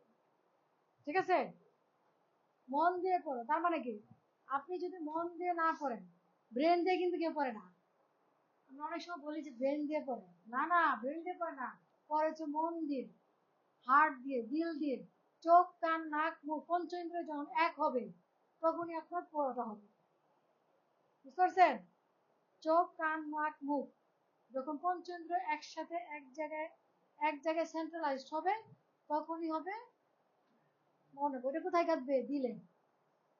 দিলে যখন কাঁদবে, দিলে যদি ঢুকে, তাহলে ওইটা ব্রেনে গেছে যাবে। আর যদি দিলে না কাঁথে, ব্রেনে ঢুকবে না। বুঝতে পারছেন? আপনারা সহজ ভাবে বলে দেয়, এখানে 5টা মেয়ে আছে, একটা মেয়ের আপনার ভালো লাগবে, ওটা কিন্তু আপনার দিলে কাঁদবে। আর দিলে যদি একবার গেঁথে যায়, ওটা ব্রেন থেকে আর সরবে না, সরবে? জীবনও সরবে না। কথা সত্য কিনা? হ্যাঁ, কথা সত্য কিনা? হ্যাঁ। তাহলে এই কি এগুলাই? হ্যাঁ, এই 5টা। হ্যাঁ হ্যাঁ, অর্গানের মধ্যে নাম পরীক্ষা হলে আসলো। আমি তো এই আপনার এই প্রশ্ন করার জন্য আমার এতগুলো বোঝানো বললাম, ঠিক আছে? নাহলে তো আপনি এই সিস্টেম বুঝবেন না। আমি সারাদিন বক্তব্য দিলেও আপনি বুঝবেন না, ঠিক আছে? বুঝবেন? বুঝবেন না। তাহলে আপনাকে এটা বোঝার জন্য কিন্তু আপনার এই সিস্টেমটা বোঝানো হয়েছে। এই যে সিস্টেম বোঝানো তন্ত্র, সিস্টেমটা অনেক আছে, 12 ধরনের সিস্টেম। কয় ধরনের সিস্টেম আছে?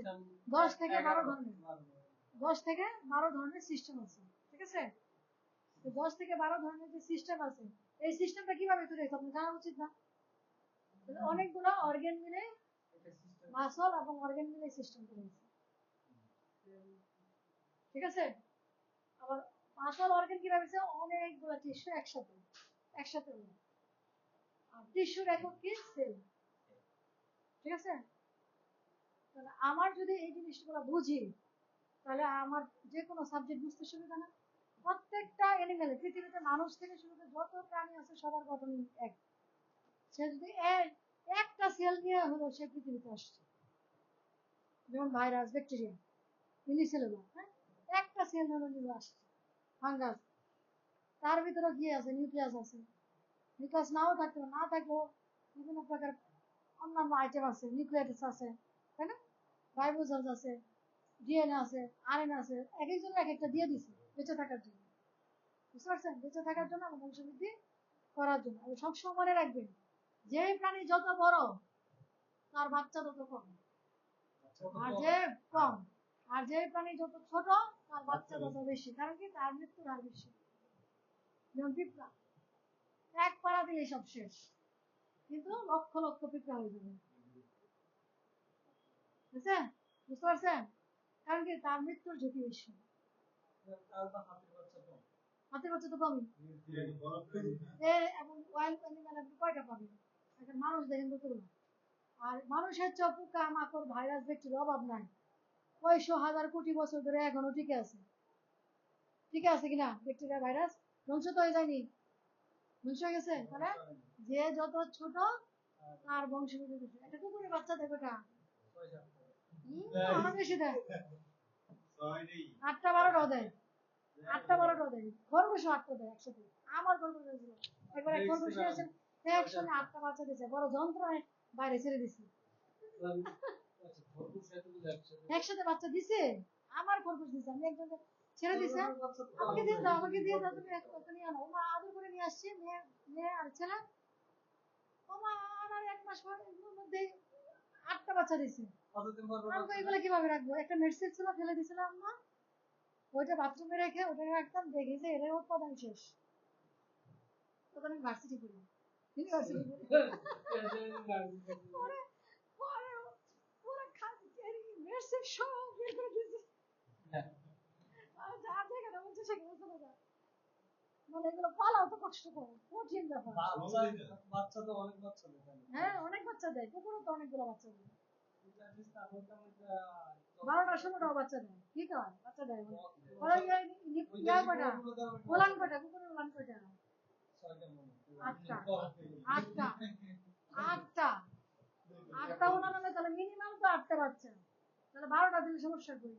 মানুষের বাচ্চা হয়তো একটা, 4টা 6টাও তো দিতেছে, রেকর্ড তো আছে আছে না? ছাগলের বাচ্চা কয়টা হয়? 2টা 3টা 4টা 6টা। হ্যাঁ 4টা তো হয়েছে, আরো বেশি হয়েছে, 15টা হয়েছে। এক নিগ্রো মহিলা একসঙ্গে 8টা 15টা বাচ্চা দিচ্ছে,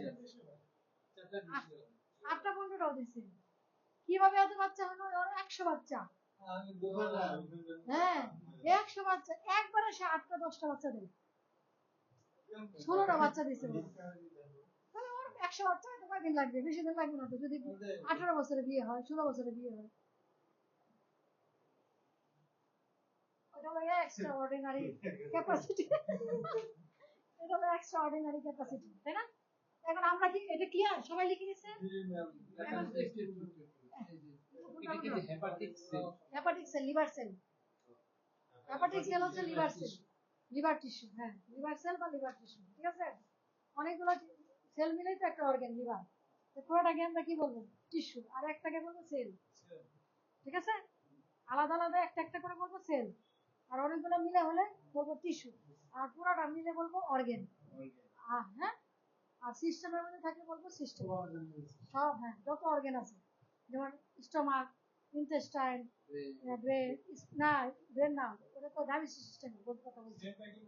ডাইজেস্টিভ সিস্টেম, হ্যাঁ কোনটা? সেল না তো সিস্টেম। সেল হচ্ছে একক ইউনিট। এই যে অর্গানটা হইলো, এই যে লিভার, লিভারটা কিভাবে তৈরি হলো? একটা একটা করে সেল দিয়ে দিয়ে দিয়ে টিস্যু হয়েছে, টিস্যু থেকে মাংসপেশি, মাংস হিসেবে খাই না আমরা, মাংস খাই না, এটা লিভারের মাংস তো খাই না আমরা নাকি? ওটা তো মাসল। হ্যাঁ মাসল কি হয়েছে? একটা অর্গান, পূর্ণাঙ্গ একটা অর্গান। এখন আপনি যদি একটা একটা করে চিন্তা করেন তাহলে হলো সেল, আর যদি একাধিক চিন্তা করেন তাহলে হলো টিস্যু, এর চেয়ে বেশি চিন্তা করেন মাসল, আর পুরো অর্গান চিন্তা করলে লিভার। বুঝতে পারছেন? পুরো অর্গান বলতে হবে এখানে আরো অন্যান্য অর্গান আছে, যেমন ডাইজেস্টিভ সিস্টেম। ডাইজেস্টিভ অর্গানটা কি কি আছে? মুখ আছে, খাদ্যনালী আছে, স্টোমাক আছে, ইন্টেস্টাইন আছে, এই সব, লিভার আছে, প্যানক্রিয়াস আছে, স্প্লিন আছে, এগুলো সব মিলিয়ে হচ্ছে ডাইজেস্টিভ সিস্টেম। এই যে বলাচ্ছি এখন সিস্টেমে আসবে। এগুলো না জানলে তো মনে করেন যে কি বলে যে ইয়ার মতো হবে, সারা রাত জামাইন পরে সীতাকার ভাব, ঠিক আছে? বলবো যে সীতাকার ভাব, ঠিক আছে? এটা না জানলে তো আপনি কিছুই জানবেন না। বুঝতে পারছেন?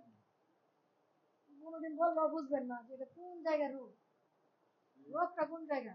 এখন আমরা সিস্টেমে আসবো। সিস্টেম কয়টা? 10টা। 10টা 12টা হইতে পারে, ঠিক আছে? 12টা কিভাবে হয় এটা দেখাই দিই।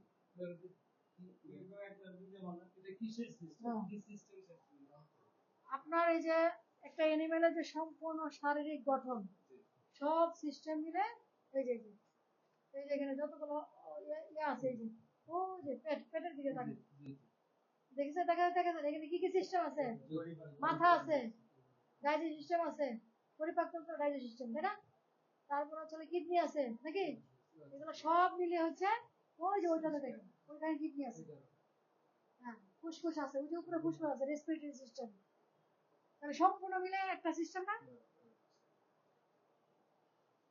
হাড় আছে, বোন আছে নাকি? ওই যে হাড় আছে না? হাড় আছে, তারপর মাংস আছে, হাড়ের উপরে মাংস আছে, সব মিলিয়ে কি একটা পূর্ণাঙ্গ একটা বডি।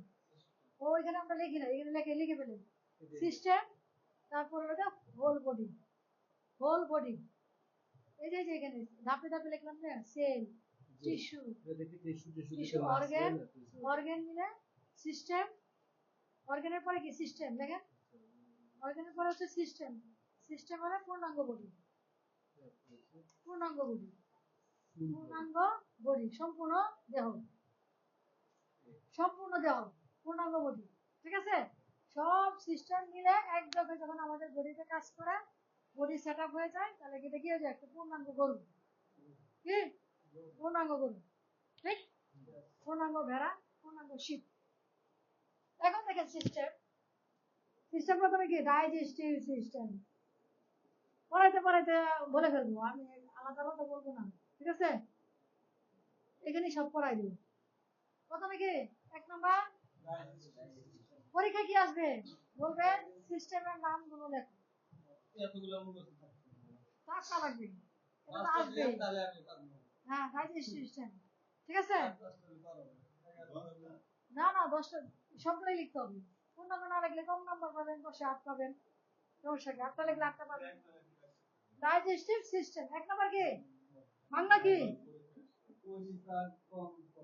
পরিপাক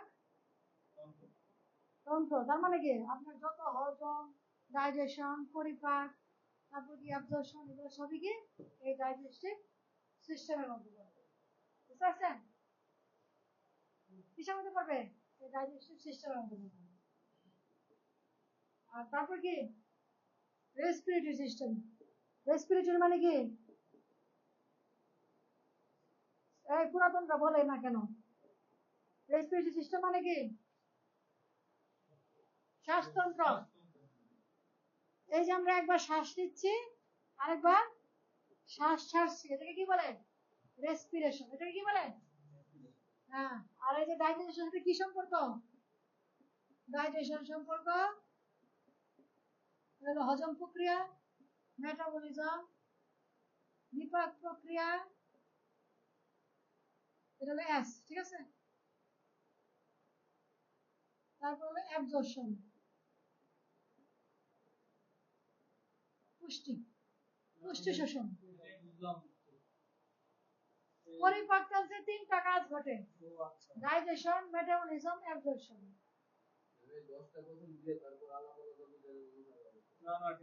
হারাই ফেলবেন, এই জন্য তো আলাদা দূরে লিখলাম, বুঝছেন? এই জন্য দূরে লিখছি। যখন আমরা নাম বলবো, যখন আমরা নাম বলবো তখন কি শুধু নামগুলো লিখবেন, বুঝতে পারছেন? যখন কাজ লিখবো তখন কাজের সঙ্গে কাজ লিখবেন, ঠিক আছে? যখন বলবো যে দেহের সবগুলো সিস্টেমের নাম লেখেন, বডির সিস্টেমের নামগুলো লেখেন, write the name of the animal body, এই তো write the system of the animal body. সহজ নাম বললাম না? সহজ, একটা সহজ আছে কিছু? এটা হলো আলাদা, এটা হলো বোঝার জন্য আলাদা, ঠিক আছে? এই জন্য বাউন্ডারি বাইরে দিয়ে দিচ্ছি। রেসপিরেটরি সিস্টেম শ্বাসযন্ত্র, এই শ্বাসযন্ত্র কি শুধু রেসপিরেশনের কাজ করে, কি রেসপিরেশন, একবার শ্বাস নেয় আরেকবার কি শ্বাস ছাড়ে, তাই না? এটা কি রেসপিরেশন, ওটা আলাদা বাউন্ডারি বাইরে। তারপর কি রেসপিরেটরি সিস্টেমের পরে কি আছে? কার্ডিও ব্লাড ভাস্কুলার সিস্টেম বা কার্ডিও ভাস্কুলার।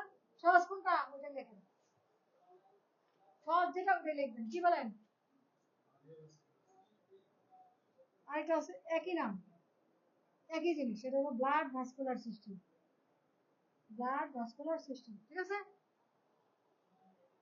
তবে তো হার্টের মাধ্যমে, হার্ট ছাড়া হবে? হ্যাঁ, হার্ট ছাড়া কাজ করবে না।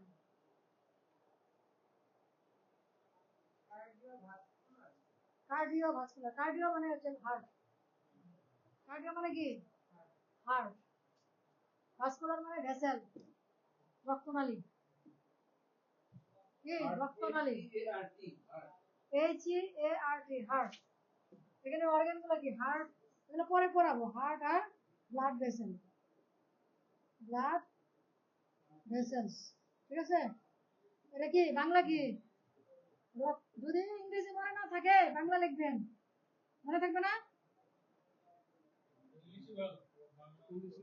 হ্যাঁ, বাংলা কঠিন, বাংলা কঠিন। রক্ত সংবহন তন্ত্র, বাংলা খুব কঠিন। হ্যাঁ, বাংলা কি? রক্ত সংবহন তন্ত্র, তার মানে কি? হার্ট থেকে পাম্প হয়ে সমস্ত শরীরে যে রক্ত কি ছড়িয়ে পড়ছে, কার্ডিও ভাস্কুলার সিস্টেম। এটা একই, একই বলেন, ব্লাড ভাস্কুলার সিস্টেম। আপনি যে কোনো একটা লিখতে পারেন, আপনার মনে যেটা মনে আসবে সেটাই লিখবেন। আপনার যদি বাংলা ইংরেজি মনে না থাকে বাংলা লিখবেন, বাংলা মনে না থাকে ইংরেজি লিখবেন, ঠিক আছে। এখানে দুইটা আছে, দুইটা লেখার দরকার, একটা লিখলেই হবে, একটা লিখলেই নাম্বার। বুঝতে পারছেন? কিন্তু লিখতে হবে, যে কোনো একটা লিখলেই নাম্বার। বাংলা লিখলেও নাম্বার, ব্লাড ভাস্কুলার সিস্টেম লিখলেও নাম্বার, কার্ডিও ভাস্কুলার সিস্টেম লিখলেও, যেটা মনে থাকে। দুইটা লিখলে আরো বেশি নাম্বার, তারা পার্সেন্টেজ একটু বেশি পাবে। যারা দুটো লিখতে পারবে তারা কি একটু বেশি নাম্বার পাবে, এটা তো স্বাভাবিক। গোল্ডেন এ প্লাস, হ্যাঁ এ প্লাস, এটা হলো প্লাস, একটা যোগ্য, যোগ্যতা রাখবে, ঠিক আছে। এরপরে কি আমাদের এক্সক্রিটরি সিস্টেম, না এটা পরে বলি। রিপ্রোডাক্টিভ সিস্টেম, রিপ্রো জায়গা কম তো এই জন্য এটা পরে পড়াবো। এরপর কি রিপ্রোডাক্টিভ সিস্টেম, তার মানে কি? রিপ্রোডাক্টিভ সিস্টেম কি? প্রজনন তন্ত্র। কি প্রজনন তন্ত্র? রিপ্রোডাকশনে কি কি আছে? মেল ফিমেল, তাই না? Mail reproductive system, female reproductive. এখন যদি কেউ যদি দুইটা লেখে তাহলে সে নাম্বার বেশি পাবে না আপনি বেশি পাবেন? কে বেশি পাবে? যে রিপ্রোডাক্টিভ সিস্টেম লেখা পরে এ বি দিয়ে লেখলো, male reproductive system, female reproductive system, সে বেশি নাম্বার পাবে না? হ্যাঁ, হ্যাঁ। রিসার্চে শুধু কি আমরা কি বলে কাউ গরু পড়াই নাকি ওয়াক্সও পড়াই, সারও পড়াই, সারও পড়াই, তাই না? মেল গরু পড়াই, বিড়ালের ক্ষেত্রে মেল বিড়ালও পড়াই, সেম কিন্তু একই। এখানে যা পড়াচ্ছে বিড়ালেরও তাই আছে, বুঝতে পারছেন? এগুলো কিন্তু বিড়ালেরও আছে, সব এ টু জেড সব আছে সেম। কুকুর, বিড়াল, পৃথিবীতে যত প্রাণী আছে, যত প্রাণী যারা চলে পড়ে খাইতে পারে তাদের সবারই এই সবগুলো সিস্টেম আছে। কোনটা? এটা রিপ্রোডাক্টিভ সিস্টেম, প্রজনন তন্ত্র, প্রজনন তন্ত্র। দেখেন নাই, শেষ হয় নাই কারণ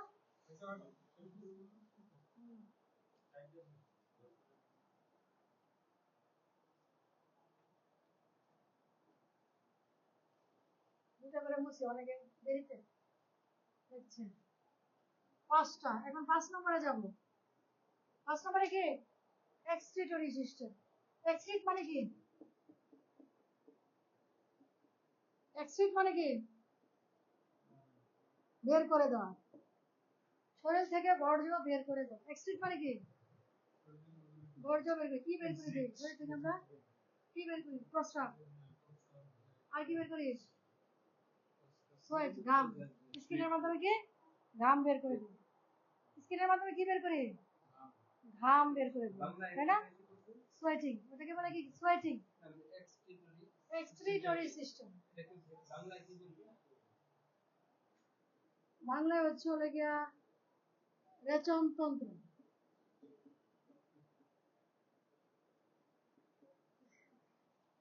ঠিক আছে?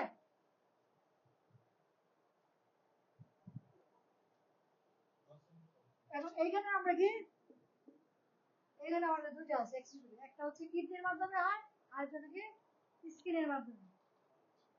হ্যাঁ, কিডনির মাধ্যমে কি বের হয়? প্রস্রাব। এটাকে আমরা বলতেছি ইউরিনারি সিস্টেম। বুঝতে পারছেন?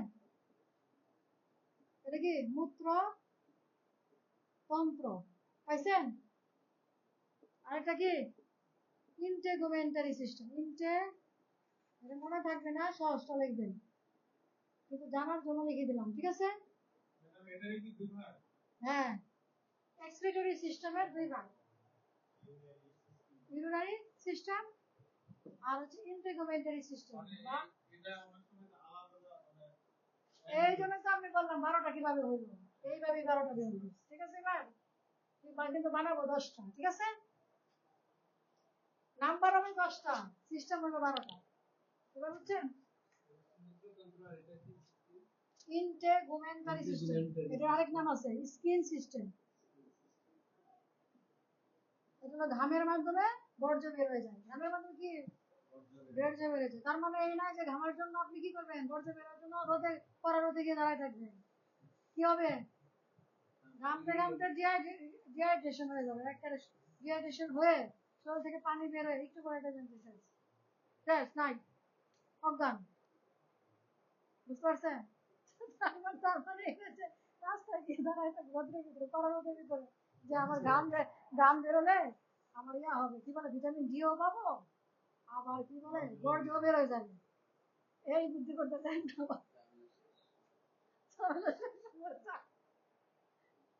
আর যদি কার সাথে সম্পর্ক থাকে তাহলে এই বুদ্ধি দিতে হবে, বেশি করে ভিটামিন ডি পাবি।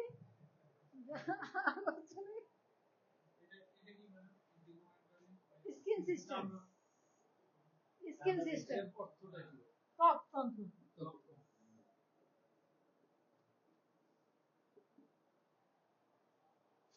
বা বাহ্যিক তন্ত্র, তাই না?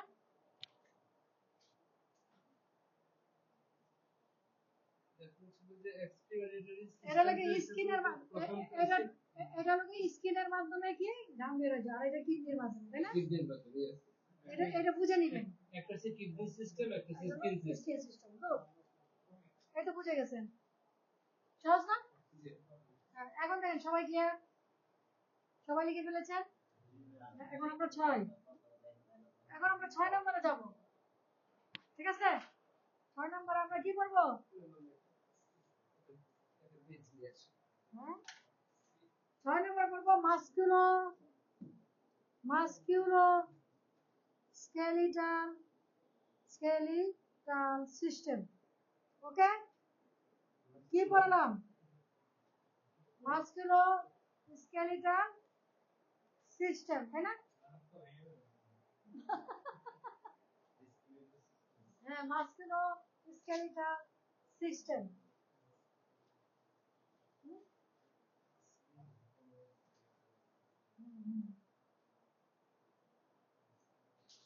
এটা আমার দুই ভাগ, কি মাস্কুলার সিস্টেম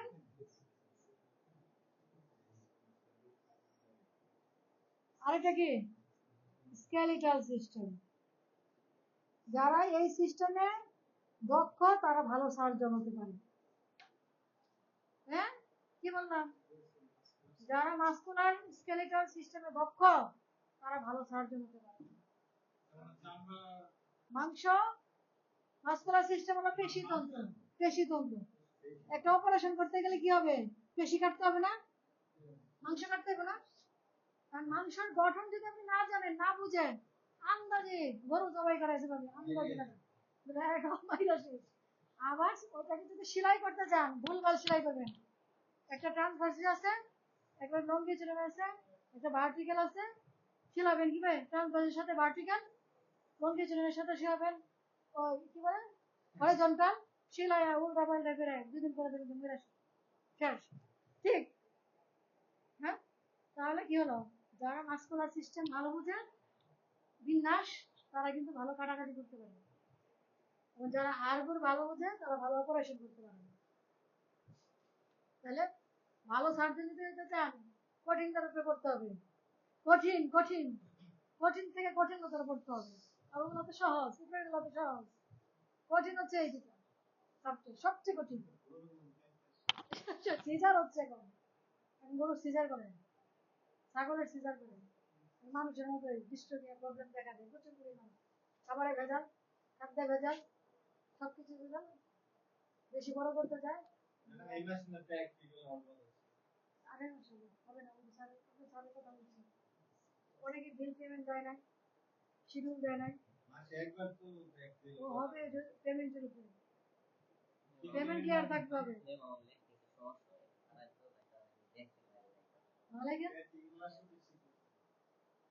বলবেন, সমস্যা হলে বলবেন, সমস্যা হলে আমি আছি। কি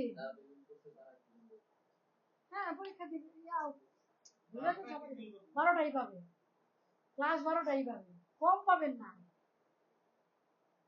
কম তো পাবেন না। আগামী মাস থেকে, আগামী মাসে হবে, আগামী মাস থেকে রেগুলার হবে। এই মাসে হবে না, এই মাসে রেজিস্ট্রেশনের কাজ আছে, অনেক ঝামেলার কাজ আছে, বুঝছেন। এই মাসে হচ্ছে ফর্ম ফিল আপ, রেজিস্ট্রেশন, এগুলো কমপ্লিট করবেন। এই জুলাই মাস পরে আর কোনো কাজে লাগবে না, এটা করে বোর্ডে পাঠিয়ে দিতে হবে, বুঝতে পারছেন।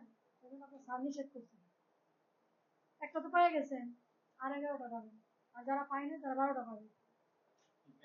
প্র্যাকটিক্যাল পাইলি তো এলো, 12 মাসে 12টা পাইলি তো এলো, পরীক্ষা দেবেন সেই আগামী জুলাই শেষ পরীক্ষা, তাহলে 12টা পাবেন না এর মধ্যে। হ্যাঁ, গ্যাপ দিলেও কিন্তু 12টা পাবেন।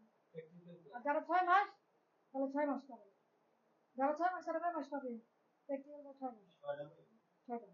যারা 6 মাসের কোর্স করতে চায়, যারা 12 মাসের কোর্স, তাহলে 12টা পাবে, ঠিক আছে, কোর্স অনুযায়ী। নিজের প্র্যাকটিক্যাল নিজেই করতে হবে। আর আমরা তো শিডিউল অনুযায়ী করবো, বোর্ডের শিডিউল অনুযায়ী করবো, শিডিউলের বাইরে তো করতে পারবো না। বোর্ডের শিডিউল হলে এই মাসের মধ্যে সব ছাত্র যারা যারা পরীক্ষা দিবে সব কমপ্লিট করে বোর্ডে জমা দিতে হবে, বুঝতে পারছেন। সিস্টেম লস করে তো কেউ যাবে না। অলরেডি তারপর কিন্তু আমি অ্যাডভান্স একটা করাইছি কিন্তু অ্যাডভান্স কিন্তু একটা পায়ে গেছেন। হ্যাঁ, এটা কিন্তু পায়ে গেছেন, মানে বোর্ডের কোর্স। আর প্রাতিষ্ঠানিক সার্টিফিকেট নিলে যে কোনো সময় নিতে পারবেন। জয়েন্ট সেক্রেটারি থেকে তো আপনার ইয়ে হয়েছে, লিমিটেড করে ফেলছে, এই কোম্পানি লিমিটেড হয়ে গেছে। হ্যাঁ, এই যে Northern veterinary institute limited company হবে, এই যে এই মাসে করছে। অতএব এটার মূল্যায়ন আছে, বুঝছেন, লিমিটেড কোম্পানি হয়ে গেছে। এখন মনে করেন যে আপনার এখান থেকে সার্টিফিকেট দিলেও যদি বোর্ডে পাস না করেন, এখান থেকে সার্টিফিকেট দিলেও আপনার মূল্যায়ন আছে জয়েন্ট সেক্রেটারি থেকে।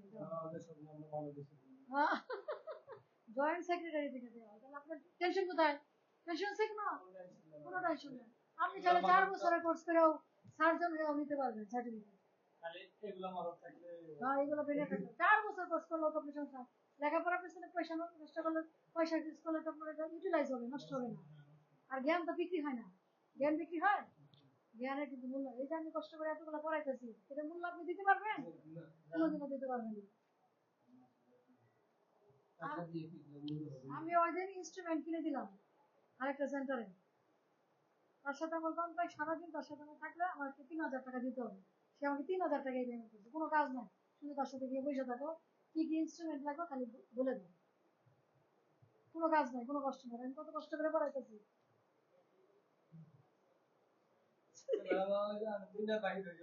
হ্যাঁ, তাহলে আপনি দেখেন স্কেলিটাল সিস্টেম, স্কেলিটাল কি কঙ্কাল তন্ত্র, এটা কি কঙ্কাল তন্ত্র। হ্যাঁ, পেশি তন্ত্র, পেশি মানে মাংসতন্ত্র, মাংসতন্ত্র তার বলে না, পেশি তন্ত্র বলে। পেশি মানে এই যে পেশি বলে না, আমার পেশি দেখো কত কত পেশি। হাই, যারা জিম করে তাদের কি পেশি বাহুবল কি বেশি না? ক্লিয়ার? Are you clear? এখন আমরা করবো 6 গেল। এখানে কি আপনি দুটো এক্সট্রা পেয়ে গেছেন না, দুটো এক্সট্রা কিন্তু পেয়ে গেছেন এখানে। হ্যাঁ, হ্যাঁ, একটা তো আছেই। আসলটাই তো রয়ে গেছে, বলুন তো কি? ছয় সাত। কি আসল কি? Brain, nervous system. সিস্টেমের সেলের নাম কি? নার্ভাস সিস্টেম সেলের ইউনিটের নাম কি? লিভারটা তো হেপাটিক সেল, নার্ভাসে কি নিউরন, কিডনির নাম কি? নেফ্রন। কিডনির সেলের নাম কি? নেফ্রন। আর লিভারের সেলের নাম হেপাটিক সেল, হেপাটোসাইট। মাঝে মাঝে এটা বলে দিতে হয়, নাহলে তো হয়তো হারাই ফেলবেন, আমিও হারাই ফেলবো, মনে থাকবে না, ওই যে ওটা হ্যাচারির মতো হবে। হ্যাঁ, কিডনি সেলের নাম, কিডনি সেল ইউনিটের নাম হচ্ছে নেফ্রন।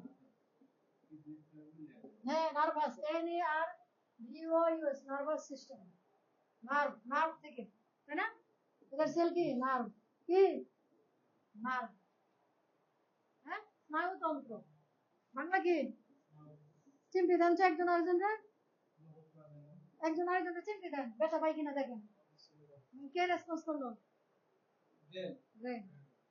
সিগন্যাল দিল, পাঠাই দিছে যে সে আমার চিমটি দিচ্ছে, সময় ওকে চিমটি দিছে। হ্যাঁ, মশা কামড় দিল, বলে সিগন্যাল দিচ্ছে এখানে মশা বসছে। ইয়েস, তার মানে মশা সিগন্যাল দিচ্ছে কি এখানে মশা বসেছে, বসেছে, মশা তাড়াও, মশা মারো। ঠিক আছে? নার্ভাস সিস্টেম, তাই না? সমস্ত বডি কন্ট্রোল করতেছে কে? Nervous system. হ্যাঁ, তাহলে এটা ভাইটাল অর্গান না? স্নায়ু, নার্ভ মানে কি? নার্ভ মানে কি? স্নায়ু। নার্ভ মানে কি? স্নায়ু। নার্ভের আরেকটা নাম কি? নিউরন। হ্যাঁ, নার্ভাস সিস্টেমের কি এর নাম কি? নিউরন। সেলের নাম কি? সেলের নাম হচ্ছে নিউরন। কিডনি সেলের নাম নেফ্রন। নেফ্রাইটিস হয়েছে। হ্যাঁ, liver hepatocyte, hepatic cell, hepatocyte. আর হার্টের কি? Cardiac cell. হার্টের কি? Cardiac sell.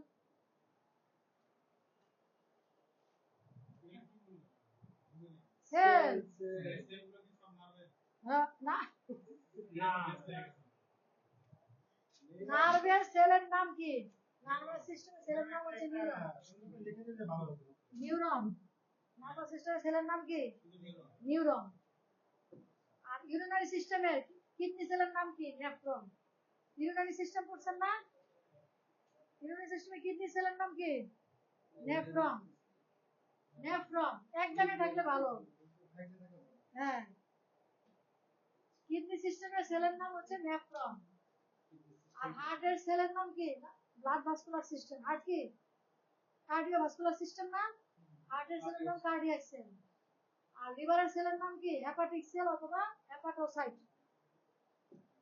হেপাটিক সেল বললেও ভুল হবে না, ভুল হবে? এটা হচ্ছে লিভার, এটাকে লিভারের সেলের নাম। এটা হলো হার্ট, এটা হলো নার্ভ, আর এটা হলো কিডনি। এটা তো কিডনি বলেই দিলাম, নেফ্রন। ঠিক আছে?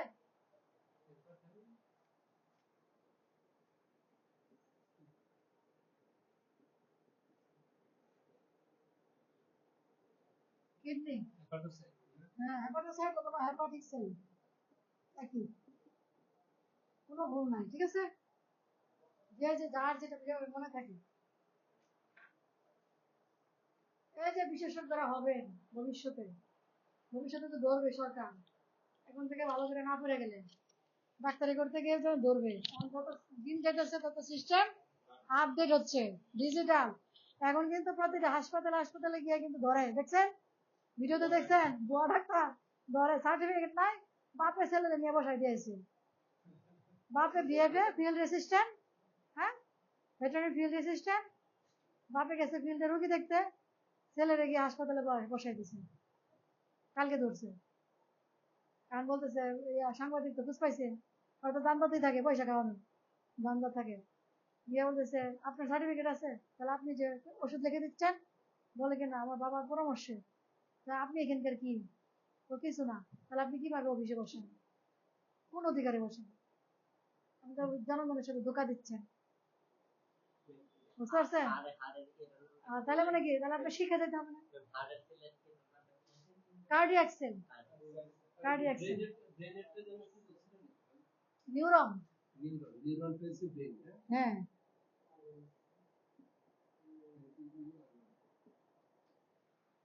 সব ভাইটাল অর্গানের সেলের নাম পেয়ে গেলেন নাকি?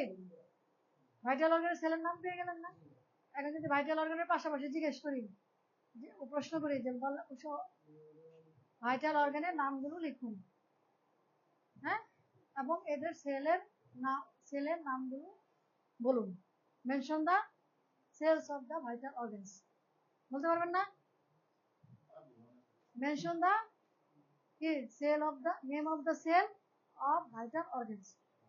তাহলে ভাইটাল অর্গানসের নামগুলো কি? লিভারের হেপাটোসাইট, হেপাটিক সেল, হার্টের কার্ডিয়াক সেল, নার্ভের নিউরন সেল, ব্রেনের নিউরন, ব্রেনের নিউরন, ওই যে লিখে দিলাম, এটা দুইবার লিখছি। কিডনির নেফ্রন, একটা দুইবার লিখে ফেলছি, দুইবার লেখার দরকার নাই, নার্ভ তো ব্রেনের, তাই না? কি আপা, ভালো লাগছে না? কঠিন লাগছে? বিড়ালেরও তাই আছে, সেম। অল পৃথিবীর যত লাইফ প্রাণী আছে, যারা চলে ফিরে, হাত পা আছে, তাদের সবারই কি same same system, nervous system. এরপরে কি আর কি আছে? ইমিউন সিস্টেম, কি ইমিউনিটি সিস্টেম, তাই না? ইমিউনিটি ছাড়া চলবে না। ইমিউনিটি সিস্টেমের আগে ইয়া লিখি, এন্ডোক্রাইন সিস্টেম। দুইটার সাথে একটার সাথে এরা ভাই বোন, ঠিক আছে, স্বামী স্ত্রী বলতে পারেন, এরা হলো স্বামী স্ত্রী, বুঝতে পারছেন?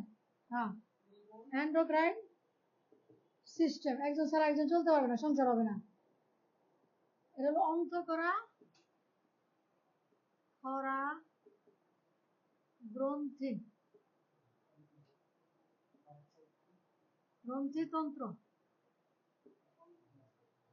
এটা কিভাবে স্বামী স্ত্রী, এরা কিভাবে একসাথে সংসার করে আমাদের এই শরীরের ভিতরে?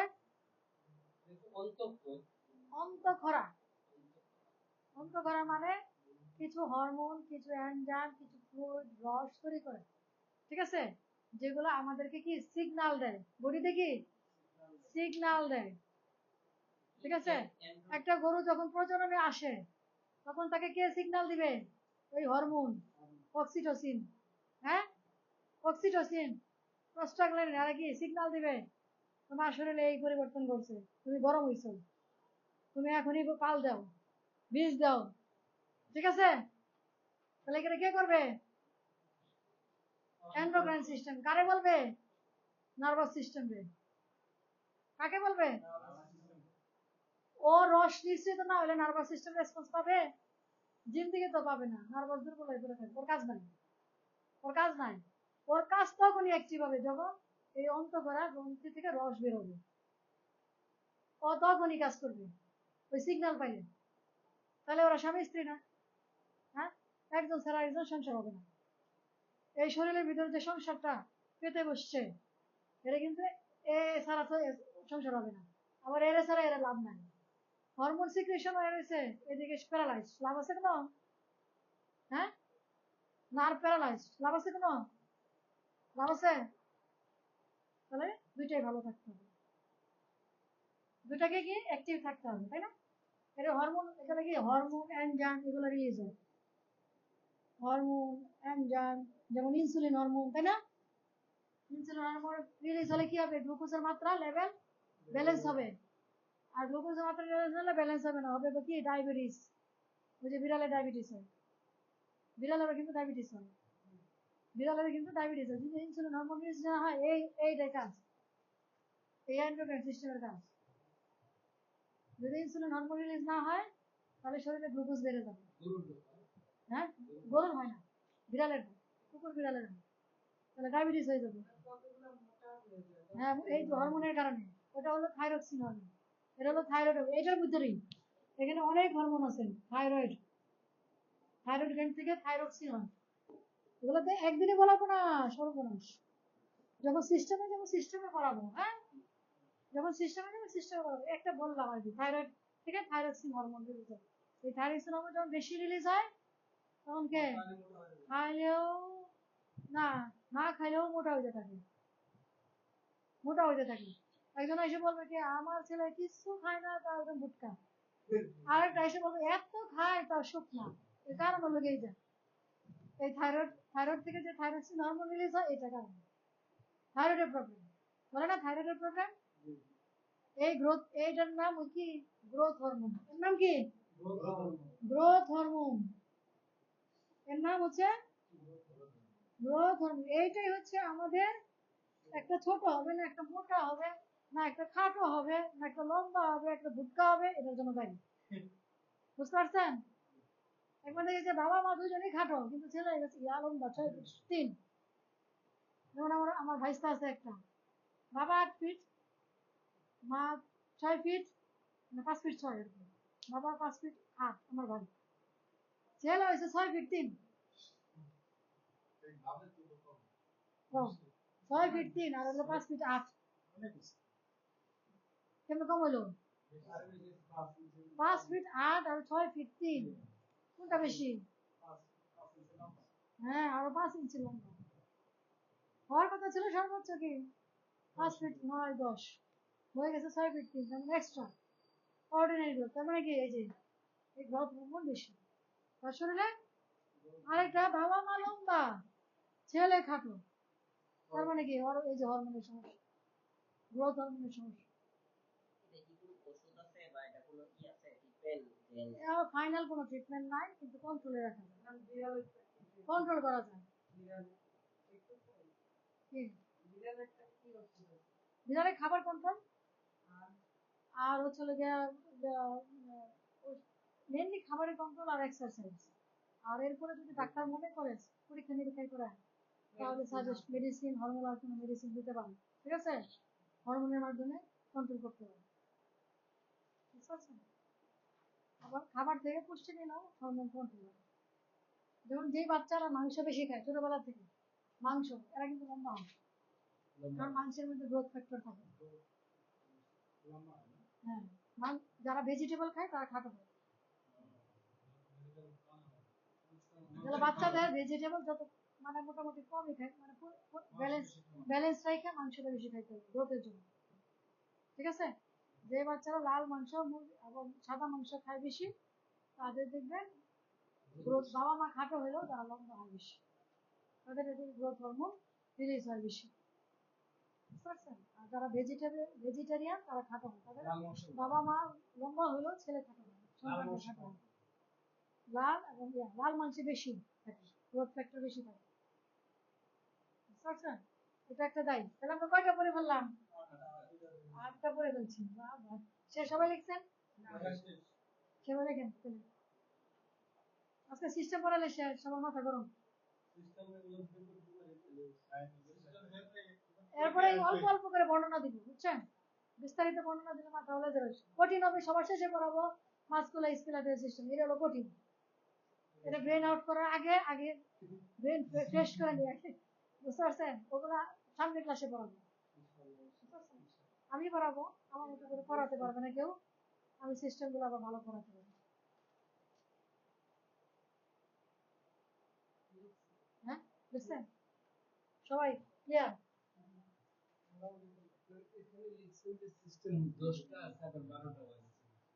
মাঝখানে যে দুইটা গেল এ বি, এ বি গেলে 12টা, আর যদি আলাদা আলাদা লিখতেন তাহলে 12টা হইতো।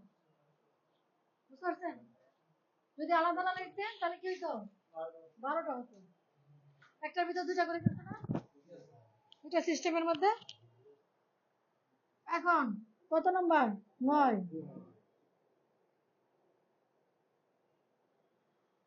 কি করবো?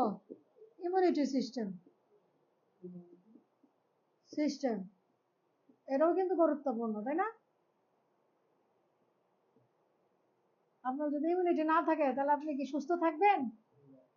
আপনাকে আক্রমণ করার জন্য সব সৈন্যরা রেডি।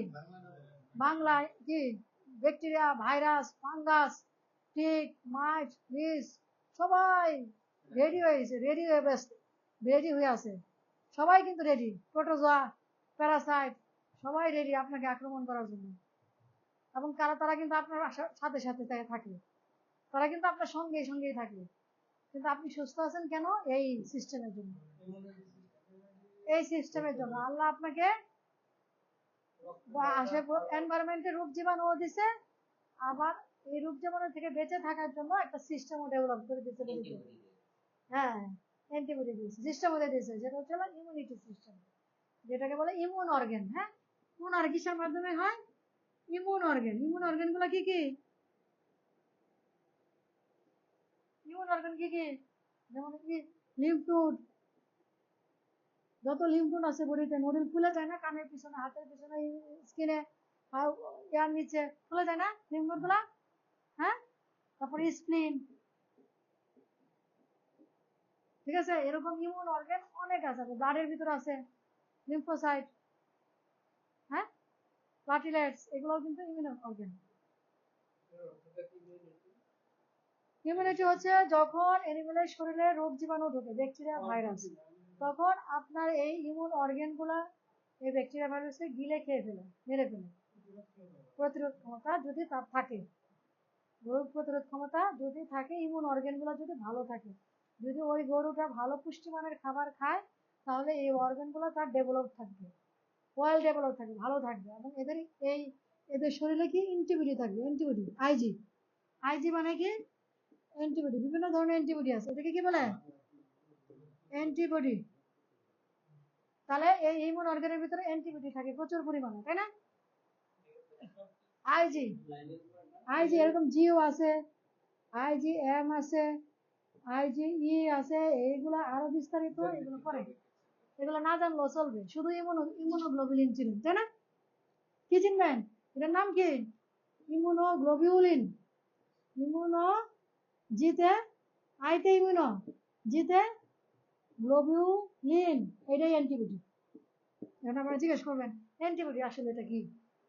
এইটাই অ্যান্টিবডি। ইমিউনোগ্লোবুলিনটা যে সাব পদার্থটা, এটাই হচ্ছে অ্যান্টিবডি। এই যে আপনার ব্যাকটেরিয়া, ব্যাকটেরিয়াটা কি? অ্যান্টিজেন। ব্যাকটেরিয়াটা কি? এই যে ব্যাকটেরিয়া শরীরে ঢুকলো, ভাইরাস শরীরে ঢুকলো, দুটার একটা ঢুকলো, তাই না? তাহলে সে কি অ্যান্টিজেন না? অ্যান্টিজেন তো। তখন কি করবে আপনার এই অর্গান, স্প্লিন, বলবে, ওরে সংকেত দিবে, ভাইরাস ঢুকছে, এই ভাইরাস গুলো মার, শত্রু আমার, হ্যাঁ এটা আমার শত্রু, এটাকে মার, ধরে পিটা। চোর ঢুকলে কি করি আমরা? ঘরের মধ্যে চোর ঢুকে আমরা কি বলি? চোর তো একটা মানুষ, তারপরে পরে পিটাই কেন?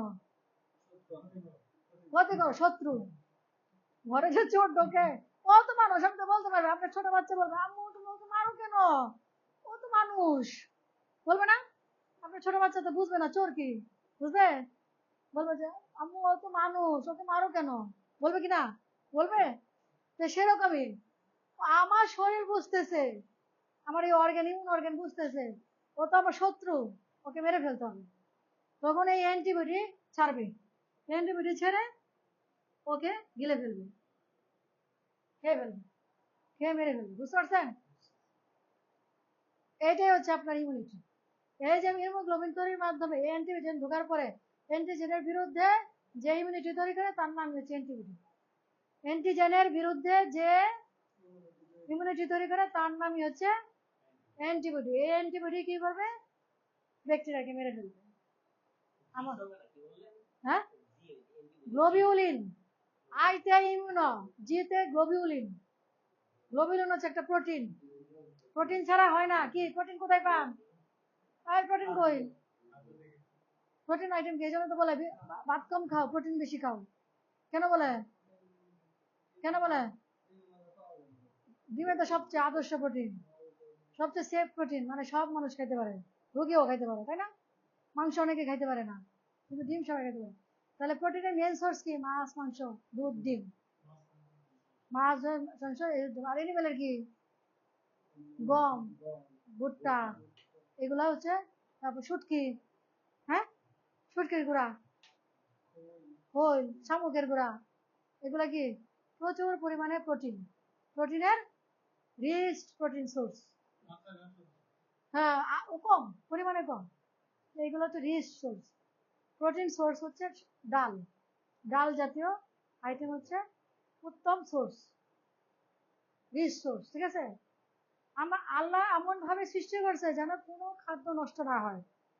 মানুষকে দিছে কি আঁশ, না মানুষকে দিছে শ্বাস, আর এনিমেল দিছে আঁশ। ঠিক ঠিক না? দুইটাই কিন্তু প্রোটিন, দুটাই কি প্রোটিন।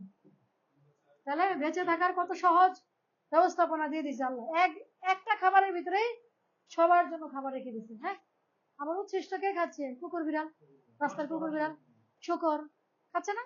পচা মচা খেয়ে আমাদের আমাদের পৃথিবীটাকে কি পরিষ্কার রাখছে। শুকর না থাকলেও আমরা শুকরকে হয়তো আমরা বদলা দিতে পারবো না, শুকরও সৃষ্টি করছে মানুষের উপকারের জন্য, কিন্তু নিষেধ করে দিয়েছে তোমরা এটা খেও না, কারণ এটা পচা খায়। পচা খেলে কি হয়? শরীরে টক্সিন জমা হয়। বিদেশে না ওরা ইয়াতে পালে, কি বলে, একটা ফার্মের মধ্যে সিস্টেমে হাই সিস্টেমে পালে এবং ভালো ভালো খাবার দেয়। কিন্তু আমরা যে রাস্তার যে শুকুরগুলা ওরা কি করে? ওরা তো ড্রেনে খায়, যত পচা গলা যা আছে সব খাবে, পচা ভাত দিলেও খাবে। পৃথিবীর যত অবস্থা ওদের খাবারই মেন হলো পচা, খাবে হলো পচা। তাহলে একটা জিনিস যদি পচা খায় তার শরীরে কি হবে? টক্সিন জমা হবে না? টক্সিন জমা না, এটা যদি মানুষ খায় তাহলে তার শরীরে টক্সিন জমা হবে না। এই জন্য দেখবেন বিদেশিরা কেমন যেন একটু অন্যরকম দেখতে, শুনতে একটু অন্যরকম না, কেমন একটু উগ্র উগ্র মনে হয় না? হ্যাঁ, এদের বিহেভিয়ার অ্যাগ্রেসিভ, কিন্তু বিহেভিয়ার শুকরের মতো, কিন্তু এদের বিহেভিয়ারও কিন্তু শুকরের মতো। এরা কিন্তু র্যান্ডম মেলামেশা করে, তাদের এদের বিহেভিয়ার কি শুকরের মতো। এই জন্য আমরা বলি শুকর না, যখন র্যান্ডম মেলামেশা করে না নারী পুরুষে, তখন আমরা তাকে কি বলি? শুকর বলি না? কারণ হচ্ছে এটাই,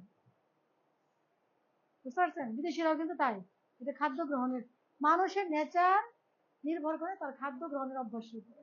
যে যেমন তার খাবার চুজ ওরকম হবে। একজনের খাবারের চুজ দেখে বলে দিতে পারবো, বা যে কোনো বিজ্ঞানী বলে দিতে পারবে সে কেমন শ্রেণীর মানুষ, কেমন ক্যাটাগরির মানুষ, কোন ক্লাসের মানুষ, শুধুমাত্র তার খাদ্যের রুচি অভ্যাস দেখে। তার যে নেচার এ অনুযায়ী সে কিন্তু খাবার খাবে, খাবার চুজ করবে। বুঝতে পারছেন? আপনার বাচ্চাকে আপনি বললেও খাবে না ডাল ভাত, তার রুচি হলো মাংস, মুরগির রান, গরু আনা, মুরগির রান, বুঝতে পারছেন? দিলেও খাবে না, তার রুচি ওইটা। আবার দেখবেন আমার বান্ধবীর বাচ্চা ডোলে কালি জিরাতে ভর্তাতে ভাত খাচ্ছে। হ্যাঁ, ডোলে কালি জিরা ভর্তাতে, কোনো কালি জিরা মাংসের চেয়ে ভালো করে খায়। তাহলে তার তার নেচার যেমন, সেও কিন্তু ওই ধরনের খাবারই চুজ করবে। এবং এই বাচ্চা, মানুষের বাচ্চা হলে যে আমাদের বাচ্চাগুলো কি মোবাইল কম্পিউটার নিয়ে বসে থাকে, একটু অবসর পেলে আরো বাচ্চা বই নিয়ে বসে থাকে, বই নিয়ে আউট নলেজ বই পড়ে। আমি তো অবাক দেখে, আমি যে এই বাচ্চা তুই কিভাবে বানালি এই যুগে, এই মডার্ন যুগে তুই কিভাবে বানালি, এই ডিজিটাল যুগে? বাচ্চা মোবাইল ধরে না, কম্পিউটার ধরে না, আউট নলেজ বই পড়ে, তার পড়া শেষ, সাবজেক্ট পড়া শেষ, আউট নলেজ বই পড়ে বসে বসে, মনীষীদের বই পড়ে। তাহলে তার খাওয়ার রুচিটাও তো ওরকমই হবে। ঠিক আছে, মানুষের নেচার অনুযায়ী তার ইয়ে হবে। যে যারা হচ্ছে ভেজিটেরিয়ান তারা কিন্তু শান্ত স্বভাবের হয়, আর যারা হচ্ছে মাংস ভোজে তারা একটু উগ্র হয়, রাগী হয়। বুঝতে পারছেন? নেচার অনুযায়ী মানুষ খায়। দেখবেন যে বেশি রাগে গরু খায়, গরু খায়, প্রচুর গরু খায়, মুরগিও খায় না, গরু ছাড়া ভাতই খায় না, গরু ছাড়া ভাতই খায় না, একদম খায় না, টাচই করে না গরু ছাড়া, ভাত হাতাবে তবু খাবে না। বুঝতে পারছেন? এখন শেষ, লাস্ট হচ্ছে লিম্ফেটিক সিস্টেম। লিম্ফেটিক সিস্টেম এইটা আবার কি? এইটা আবার কি? এই যে আমরা যে সেল, টিস্যু, মাংস সব কিছু নিয়ে আলোচনা করলাম, হ্যাঁ, ব্লাডের ভিতর দিয়ে পুষ্টি যাচ্ছে, সেলের ভিতরে কি থাকে না? রস, টিস্যু রস থাকে না? সেলের ভিতরে কি থাকে? টিস্যু রস থাকে না? টিস্যু ফ্লুইড থাকে না? টিস্যু ফ্লুইড, এটাকে বলে নিম্ফ। কি বলে? হ্যাঁ, নিম্ফ। এই টিস্যু ফ্লুইডের নাম কি? নিম। আপনার রক্তের সাথে দেখবেন যে সাদা একটা বেড়ে আসে পদার্থ, আপনার হাত কেটে গেল, ওই জায়গাটা শুকাই যাবে, তখন কি সাদা একটা পদার্থ বেরোয় না? লিকুইড টিস্যু থেকে, সেল থেকে বের হয়, বের হয়। রক্ত মোছা হয়ে গেলে, রক্ত বন্ধ হয়ে গেলে সাদা একটা পদার্থ বের হয়, বের হয়ে এই জায়গাটাকে কাভার করে দেবে। হ্যাঁ, এটা কি প্রোটেকশন, কাভার দেয়, লেয়ার দেয়। এটা কি টিস্যু রস, টিস্যু রস। এটার নাম কি? নিম টিস্যু রস, টিস্যু ফ্লুইড। হ্যাঁ, টিস্যু ফ্লুইড, এই যে লিখে দিছি টিস্যু ফ্লুইড। নিম মানে এই নিম থেকে হচ্ছে লিম্ফেটিক সিস্টেম। নিম কোনটা বাংলা বলতে চান? টিস্যু রস, কলা রস, কলা রস। হ্যাঁ, কোষ রস। হ্যাঁ, লিম্ফেটিক সিস্টেম। ও, কৈশিক নালীতন্ত্র, কৈশিক, ওকে ওকে, তন্ত্র, রোগ প্রতিরোধ তন্ত্র।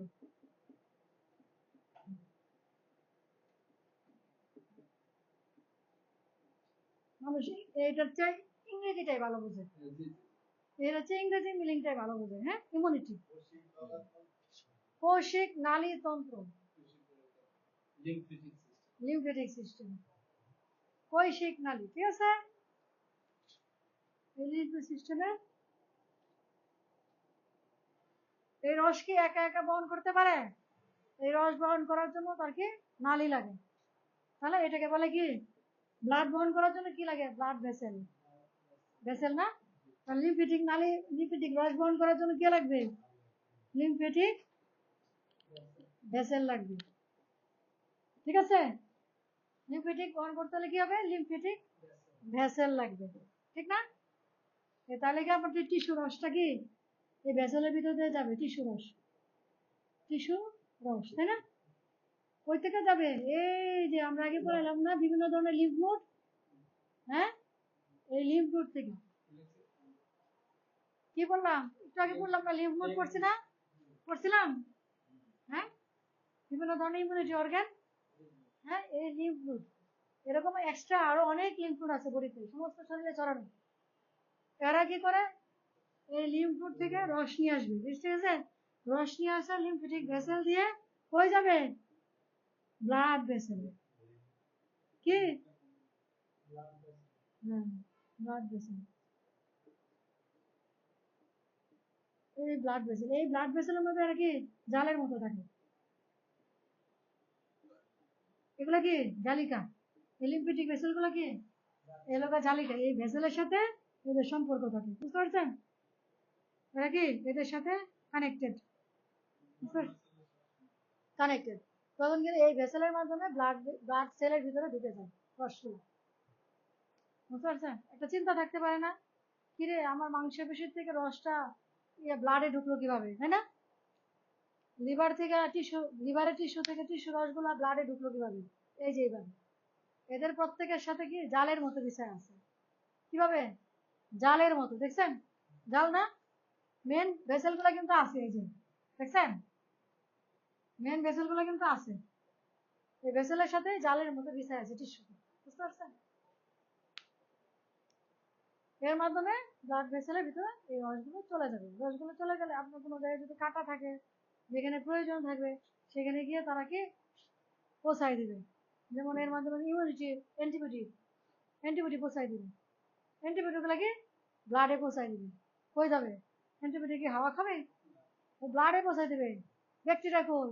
ওই ব্লাডের ভিতরে। ব্যাকটেরিয়া কোথায়? ব্লাডের ভিতরে, ঠিক আছে? ওইখানে গিয়ে মারবে। এই লিম্ফেটিক লিম্ফোড থেকে মনে করো ব্যাকটেরিয়া ঢুকলো, ব্যাকটেরিয়া ঢুকলে, ব্যাকটেরিয়া ঢুকলো শরীরে, এটা কি অ্যান্টিজেন না? এটা হলো এজিন, এই যে অ্যান্টিজেন ঢুকলে তাহলে কি করবে? এই লিম্ফোড থেকে কি হবে? তৈরি হবে এই যে লিম্ফোসাইট, ওরে খায় ফেলবে। কি করবে? বাইন্ড করবে। বাইন্ড করবে কে? অ্যান্টিবডি। এই লিম্ফোড তৈরি করবে অ্যান্টিবডি।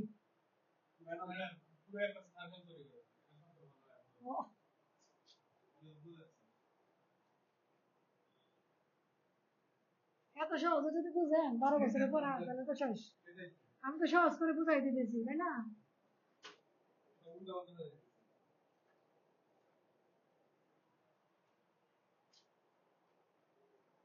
এই যে আপনার সমস্ত শরীরে কিন্তু লিম্ফ নোড আছে, কানের পিছনে, বগলের পিছনে, গলগল নিচে, তারপর রানের চিপা দেয়া, পেটের এদিক দিয়ে, পিঠে, দেখবেন যে অনেক সময় ঘাড়ে, গলা নিচে, অনেক সময় দেখবেন যে ঠান্ডা ঠান্ডা লাগবে, এগুলো ভুলে যায়, কানের পিছনে এগুলো ভুলে যায়, এগুলো কি লিম্ফ নোড। ওই যে প্রথমে ইনফেকশন, প্রথমে ব্যাকটেরিয়া ঢুকছিল, ও মারছে কিছু, কিন্তু মারার পরে আর ক্ষমতা নাই মারার, মানে লোড বেশি, ব্যাকটেরিয়ার লোড বেশি, সংক্রামক বেশি, তখন ওই লিম্ফ নোড ওকে মারার জন্য তখন সে তার সেল সংখ্যা বাড়াবে। লিম্ফ নোড কি সেল সংখ্যা বাড়াবে, মাল্টিপ্লিকেশন করে বড় হবে, বড় হইয়া মারতে পারে না, ও কিন্তু নিজে দুর্বল হয়ে যায়। ঠিক আছে, যখন আপনি আবার অ্যান্টিবায়োটিক খান মারার ফলে তখন আবার আস্তে আস্তে স্বাভাবিক অবস্থায় ফিরে আসে। বুঝতে পারছেন? মনে হয় আপনার শরীরে যে কোনো জায়গায় লিম্ফ নোড আছে তাই না? কি আছে? লিম্ফ নোড আছে, লিম্ফ নোড আছে না? এই লিম্ফ নোড থেকে এখানে মনে করেন ব্যাকটেরিয়া, শরীরের ভিতর কি ব্যাকটেরিয়া ঢুকছে তাই না? আমাদের শ্বাসের মাধ্যমে ঢুকছে, শ্বাসের মাধ্যমে ঢুকছে তাই না? তাহলে শ্বাসের মাধ্যমে ঢুকলে এই যে গলার এদিকে যেগুলো নোটগুলো আছে এগুলো আগে এফেক্টেড হবে, হবে না? যেদিক দিয়ে ঢুকবে, যে পথ দিয়ে ঢুকবে ওই দিকে এফেক্টেড করবে, ওই গুলো এফেক্টেড নোডুলস বলে, ইয়েস নোডুলস বলে, অবশ্যই নোডুলস বলে, আশেপাশে এফেক্টেড হবে, হলে কি হবে, এটা কি হবে, তখন তারা একটা রস বের করবে, রস বের করবে না, এই রসের মধ্যে কি থাকবে, অ্যান্টিবডি, এটা কি অ্যান্টিজেন, এটা অ্যান্টিজেন ঢুকছে তাই না? তার সাথে কি বাইন্ড করবে, ওর সাথে কি বাইন্ড করবে অ্যান্টিবডি, ওর বিরুদ্ধে, ওর বিরুদ্ধে সৈন্য তৈরি করবে, এই সৈন্যটাকে অ্যান্টিবডি, আর এগুলো শত্রু। ঠিক আছে, শত্রু ঢুকছে করে, তাহলে ওর বিরুদ্ধে সৈন্য তৈরি করবে, সৈন্যটা কি অ্যান্টিবডি, অ্যান্টিবডি তৈরি করলে ওরা কি বাইন্ড করে ফেলবে। ঠিক আছে, এটা কি রসের মাধ্যমে যাবে না, রসের মাধ্যমে কই যাবে, লিম্ফেটিক ভেসেল না, লিম্ফেটিক ভেসেলের মাধ্যমে, কৈশিক নালীর মাধ্যমে, কি নাম কি, কৈশিক নালী, কৈশিক নালী। তারপর ওরা কোথায় যাবে, এই কৈশিক নালী কার সাথে সম্পর্ক, ব্লাড ভেসেল। ঠিক আছে, আর এই কৈশিক নালী কিভাবে আছে, এই যে এইভাবে জালের মতো, কিভাবে আছে, জালের মতো বিছায়, সমস্ত শরীরে জালের মতো বিছায় আছে। ঠিক আছে, এগুলো সাদা রস, এগুলো কি সাদা রস, সাদা অথবা ক্রিমি কালার রস। ঠিক আছে, তারা কোথায় যাবে, এই ব্লাড ভেসেলের মতো, একটু ব্লাড ভেসেল একটু মোটা করে দেই না। ঠিক আছে,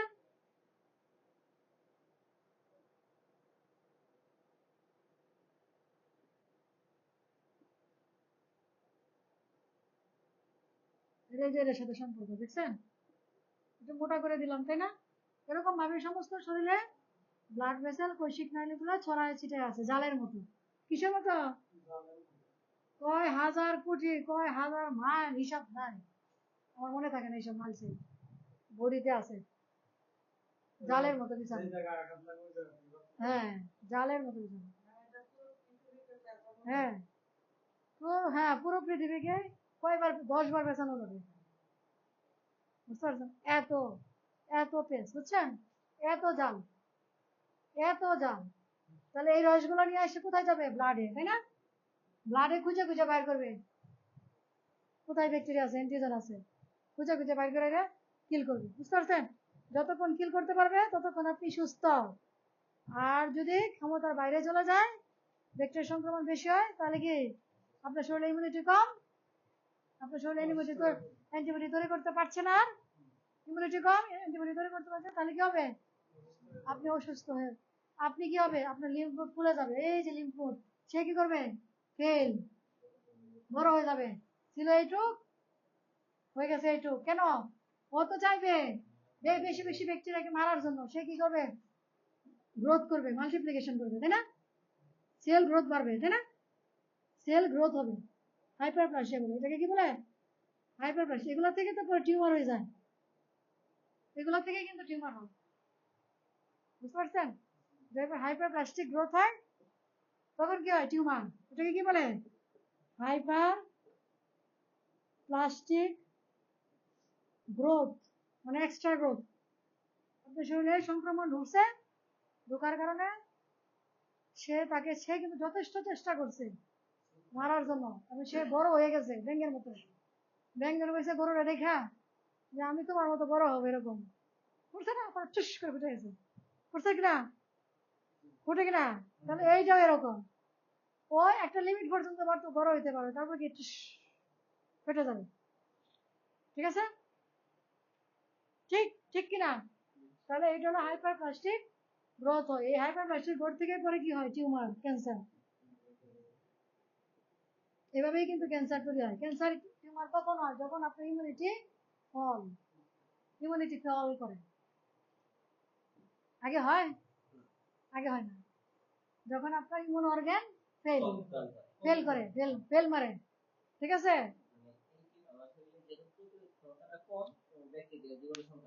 বেশি যখন আপনি ভালো খাবেন না, তাহলে আপনার ইমিউন অর্গান দুর্বল থাকবে না সবল থাকবে? দুর্বল থাকবে।